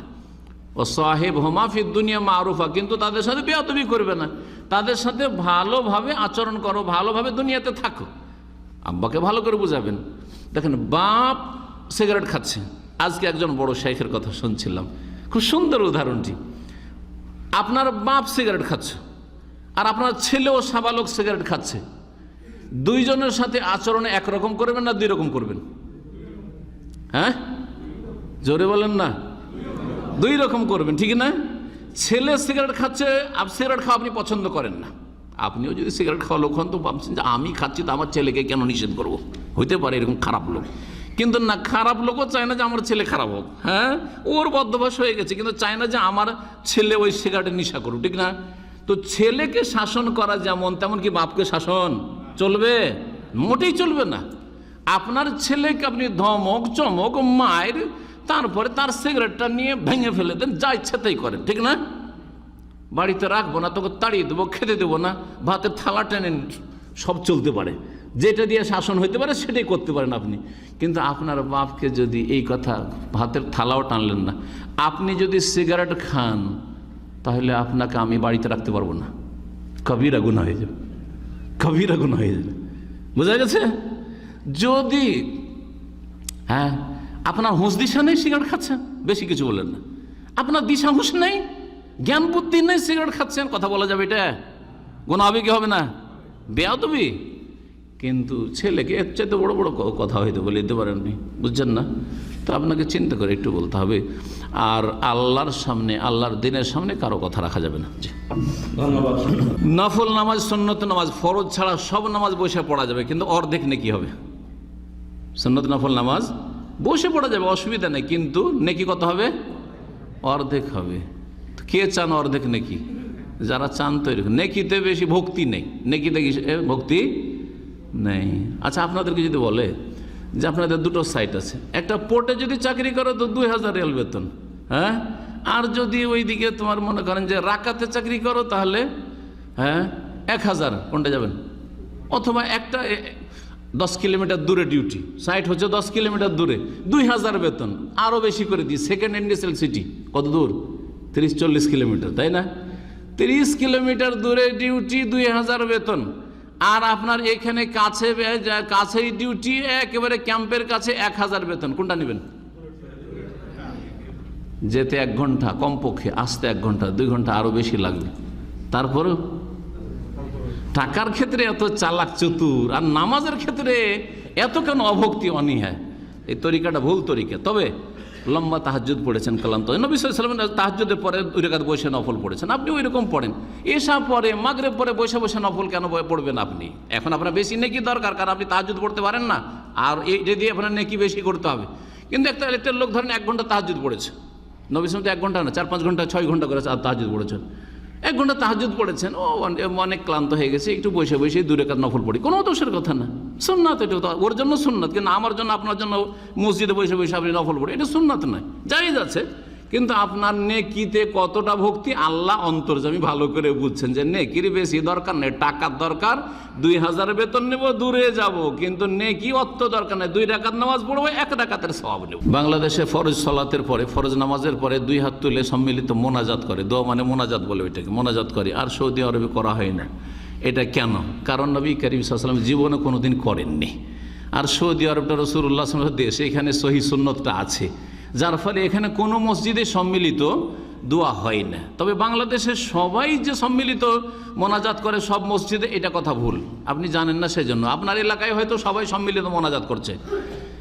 হানাফিদের সবচেয়ে বড় মাদ্রাসা বাংলাদেশে, হানাফি মজহাবের সবচেয়ে বড় কওমি মাদ্রাসা কোথায় আছে? হাটহাজারি, চিটাগাং। হ্যাঁ, হাটহাজারি সবচেয়ে বড় মাদ্রাসা। ভারতের দেওবন্দ আর বাংলাদেশের হাটহাজারি, ওটা দেওবন্দেরই শাখা বলতে হবে। তো বিশাল মাদ্রাসা, কয়েক হাজার ছাত্র। আজকে থেকে 40 বছর আগে দোয়া উঠে গেছে, সম্মিলিত মোনাজাত। আর আমার কথা বিশ্বাস না করেন তো একবার দেখে আসবেন খরচ করে। আর চিটাগাঙের লোক হলে জানা আছে, আর জানা না থাকলে একবার দেখে চলে আসবেন, কাছে আছেন, বোঝা গেছে? তো কথা হচ্ছে যে যারা হকটা পেয়ে গেছে মেনে নিয়েছে, আর অনেকে হক পাওয়ার পরে গোড়ামি করেছে, মানেনি। কিন্তু হক হক, সত্য সত্য, সত্যটা যারা পেয়ে গেছে মানা ফরজ। কথা বুঝতে পারছেন না? যথাসাধ্য বেদাত থেকে বেঁচে থাকবেন। আর নবীর তরিকাতে আপনি ইবাদতবন্দি করবেন। সালাম ফেরার পরে মেলা দোয়া জিকির আছে, তসবিহ আছে, জিকির আজকার আছে, ইস্তেগফার আছে, মেলাগুলি দোয়া আছে, 10-এর বেশি, 15-16টি দোয়া আছে, অনেকগুলি দোয়া আছে। ওই দোয়াগুলি পড়বেন। জি, তসবিহ দিয়ে জিকির আজকার করা মানে তসবির দানা দিয়ে, হ্যাঁ, মালা দিয়ে জিকির আজকার করা জায়েজ কিনা? জায়েজ হলে হতে পারে, কিন্তু উত্তম হচ্ছে আঙ্গুলে করা, হাতের আঙ্গুলে। নবী সাল্লাল্লাহু আলাইহি ওয়াসাল্লাম বলেছেন, এ তেদনা বিল আনামেলে। নবী সাল্লাল্লাহু আলাইহি ওয়াসাল্লাম তার স্ত্রীদেরকে বলেছিলেন যে তোমরা হাতের আঙ্গুলের জোড়গুলো দিয়ে কি করো? তসবিহ করো। ফাইন্নাহুন্না মাসউলাতুন মুস্তানতিকাতুন ইয়াউমাল কিয়ামতি। এই আঙ্গুলের জোড়গুলি কিয়ামতের দিনে জিজ্ঞাসিত হবে এবং এদের বাকশক্তি খুলে যাবে, এরা কথা বলবে, আল্লাহর সাথে কি করবে? কথা বলবে যে আল্লাহ সুবহানাল্লাহ বলেছিল, এত আলহামদুলিল্লাহ বলেছে আমার দ্বারা, আল্লাহু আকবার বলেছে, লা ইলাহা ইল্লাল্লাহ বলেছে, ইত্যাদি ইত্যাদি। সুতরাং হাতের আঙ্গুল দিয়ে তসবিহ করা হচ্ছে সুন্নাত। আর তসবির দানা দিয়ে তসবিহ করা বিশেষ করে ওই সব লোকেরা যারা হয়তো গণনা মনে রাখতে পারে না, বুড়ো হয়ে গেছে, অথবা অশিক্ষিত, কিছু জানে না। আছে আমাদের মা, খালা, দাদি, নানি, অনেকে হয়তো বেঁচে আছে, তারা গুনতে পারবে না, 10-এর বেশি 33 গুনতেই পারবে না। তো ওদের জন্য ঠিক আছে, কোনো সমস্যা নেই। কিন্তু আপনার মতো আমার মতো লোক তসবির দানা কেন নিয়ে গুনবে? 2 নম্বর কথা, তসবির দানা নিয়ে যারা তসবিহ জপে, এটাতে লোক দেখানো দিক রয়েছে। আপনি যদি যতই বলেন যে না আমার তো নিয়ত নেই যে আমাকে লোকে দেখুক আর আমাকে খুব পরজি, খুব ভালো মানুষ বলুক তসবির দানা, কিন্তু যারা দেখবে তারা আপনাকে বলে যে লোকটা ভালো, সবসময় হাতে তসবিহ, সবসময় হাতে তসবিহ। বুঝতে পেরেছেন? তো এই জন্য রিয়াকারী, লোক দেখানো, অসৎ নিয়ত চলে আসতে পারে। শয়তানের চোরা রাস্তা এটা, শয়তানকে সুযোগ দেবেন না। আর এই তসবির দানা নিয়ে রাস্তাঘাটে ফিরবেন না, তসবির দানা দিয়ে রাস্তাঘাটে ফিরবেন না। ওই দাম্মাম থেকে যে ওই আলহাসা, হফুফ আর ওই যে আবকি, ওই যে ট্যাক্সিওয়ালারা যায় না, ড্রাইভারগুলো খুব ভালো চরিত্রের লোক না, কিন্তু সবসময় তসবিহ ঘুরাইতে থাকে, তসবিহ ঘুরাইতে থাকে। খুব মুসল্লি নাকি ওরা? বাজে লোক, বেশিরভাগ লোক বাজে, ব্যবহার এত খারাপ, আপনারা ভালো করে জানেন। চাকরি নিয়ে দোয়া চেয়েছেন, আল্লাহ যেন রিজিকে বরকত দান করেন। আমাদের এই ভাইয়ের আর অনেক বাংলাদেশি ভাইয়েরা নতুন ভিসা খোলার পরে এসেছেন, আল্লাহ সবার যেন ভালো রুজির ব্যবস্থা করেন। যারা এসেছেন বড় আশা নিয়ে এসেছেন, আল্লাহ যেন তাদেরকে এখানে হেফাজতে রাখেন এবং রিজিকের রাস্তা খুলে দেন। আর যেন তারা ব্যর্থ হয়ে না ফিরে যায়, আল্লাহ যেন তাদের সার্বিক দিক থেকে সাহায্য করেন। এবং তাদেরকেও একটা নসিহত করব যে আল্লাহকে ধরেন, কারণ অফিস সামাই রিজকুম, রিজিক মানুষের হাতে নেই, আমার হাতেও নেই, আপনার হাতেও নেই, কি আপনাদের ক্যাম্পের মালিকের হাতেও নেই, কোম্পানির মালিক শেখ আব্দুল হাকিমের হাতে নেই। ভালো করে শুনে রাখেন, কার হাতে রিজিক আছে? আল্লাহ করেন। অফিস সামায়ে রিজকুম, রিজিক আকাশে ছিল, ওখান থেকে আল্লাহ ভাগ্যে জুটিয়েছে, তখন কোম্পানিতে চাকরি লেগেছে। যেদিন রিজিক উঠে যাবে কোনো শক্তি রাখতে পারবে না, এমন কিছু হয়ে যাবে আপনাকে আমাকে চলে যেতেই হবে। বুঝা গেছে না? তো আসমানে রিজিক আছে, ওই আসমান থেকে, আসমানওয়ালা থেকে চাওয়ার চেষ্টা করেন, আল্লাহ যেন তৌফিক দান করেন। কয়েকদিন আগে মদিনায় ভূমিকম্প হয়েছে, হালকা ভূমিকম্পের কথা শুনেছি, আল্লাহ জানে কতটা সত্য। মদিনায় ভূমিকম্প হতে পারে, উমর রাদিয়াল্লাহু তাআলা আনহুর জামানায় ভূমিকম্প হয়েছে। যেটা বললেন যে মক্কা মদিনা ভূমিকম্প মুক্ত, এরকম কোনো হাদিস আমার জানা নেই। মক্কা মদিনা দাজ্জাল মুক্ত, মক্কা মদিনা দাজ্জাল মুক্ত, এটা সহিহ হাদিস। দাজ্জাল ঢুকতে পারবেন না, ওই মদিনার এক সাইডে জোরফ এলাকা আছে, ওখানে পর্যন্ত আসবে, আর ও তারপরে আসতে পারবে না। হুদুদে হারাম, হারামের যে এরিয়া আছে ওর বাইরে থাকবে, ভিতরে ঢুকতে পারবে না। আর বাকি কথা হলো যে ভূমিকম্প হ্যাঁ হবে, আর ভূমিকম্প যত বেশি হবে তার মানে কিয়ামত কাছে আসছে। ভূমিকম্প মক্কা মদিনাতে হওয়া এটা কিয়ামতের পূর্বাভাস, খুব ঘনিয়ে আসছে, বেশি সময় নেই, আল্লাহ জানে কতদিন আছে। এটা বলবো না যে 25-50 বছর 100 বছর এরকম কথা বলবো না, কিন্তু হতে পারে তার আগে, তারপরে, আল্লাহ ভালো জানে। খুব তাড়াতাড়ি কিয়ামত হয়ে যাবে।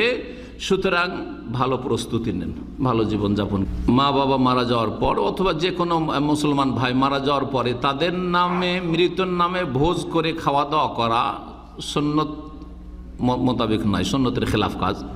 এটা সুন্নতি কাজ না। নবী সাল্লাল্লাহু আলাইহি সাল্লামের জীবদ্দশায় তার স্ত্রী খাদিজা রাদিয়াল্লাহু আনহা মারা গেছেন, তার 3 মেয়ে মারা গেছেন, ফাতেমা ছাড়া বাকি জৈনব, রোকাইয়া, উম্মে কুলসুম, 3 মেয়ে মারা গেছেন। আত্মীয় স্বজন তো মারা গেছেনই, তাদের কারো কোরআনখানি বকশানো আর ভোজ খাওয়া দাওয়া করেছেন। বরং যাদের বাড়ি মারা যাবে ওদের বাড়িতে পাড়া পড়োশির লোকেরা খাবার তৈরি করে 2-4 দিন, কমপক্ষে 3 দিন 4 দিন 5 দিন যে শোকে আছে, হয়তো পাকশাক তারা করবে না বা খাবে না, খাওয়াবে, তাদেরকে খাইয়ে আসবে অথবা খাবার দিয়ে আসবে। এটা হচ্ছে সুন্নতি তরিকা। নবী সাল্লাল্লাহু আলাইহি ওয়াসাল্লাম বলছে ইসনাউলি আলে জাফর, তো আমার জাফরের বাড়িতে যখন জাফর শহীদ হলেন ওদের ছোট ছোট বাচ্চারা ছিল, খাবার গ্রামবাসীকে বা মহল্লাবাসীকে খাবার দিয়ে আসতে বলেছেন। আর এই ভোজ করা এগুলো বিদাতি কাজ, এসব কাজ করবেন না। আমার একটা আলোচনা নেটে আছে, মৃত ব্যক্তির জন্য করণীয়, মৃত ব্যক্তির জন্য সুন্নতি তরিকা মেলা করণীয় আছে। হজ করেন, উমরা করেন, সাদকা করেন, মসজিদ করেন, মাদ্রাসা করেন, এতিমখানা করেন, গরিবের বাড়ি তৈরি করে দেন, গরিবের শীত বস্ত্র দেন, এইরকম ইজ্জতের সাথে গরিব, হ্যাঁ, ইসলামিক লাইব্রেরি করে দেন, কোরআনের তাফসীর কিনে দেন, মসজিদে ভিত্তিক একটা করে লাইব্রেরি করেন, গ্রাম ভিত্তিক একটা করে ইসলামিক লাইব্রেরি করেন। মেলা কাজ। গরিবের বাড়িতে নলকূপ নেই, টিউবওয়েল নেই, কূপ নেই, ইত্যাদি নেই, বাথরুম নেই, মেলা বেইজ্জত হয়ে বাসতলাতে মাঠে ঘাটে যেতে হচ্ছে। অনেক গরিব মানুষ আছে গ্রামে গঞ্জে, মেলা নেকির কাজ আছে, এগুলো কাজ করছেন না, আর ওই ফকির বাড়াচ্ছেন, সবকে খাওয়াচ্ছেন, সব জায়েজ কাজ নয়। ভাগ্নির মেয়েকে বিয়ে করা জায়েজ কিনা? জায়েজ নয়, ভালো করে শুনে রাখেন। ভাগ্নি যেমন হারাম, বোন যেমন হারাম, হ্যাঁ, তেমনি বোনের মেয়েরা, বানাতুল উখতে, বোনের মেয়েরা হারাম, বোনের মেয়ের মেয়েরা হারাম, বোনের মেয়ের মেয়ের মেয়েরা হারাম, যত নিচে যাবে হারাম। যেমন মা হারাম, দাদি হারাম, নানি হারাম, নানির নানি, নানির নানির নানি, সব হারাম। জি, ওপর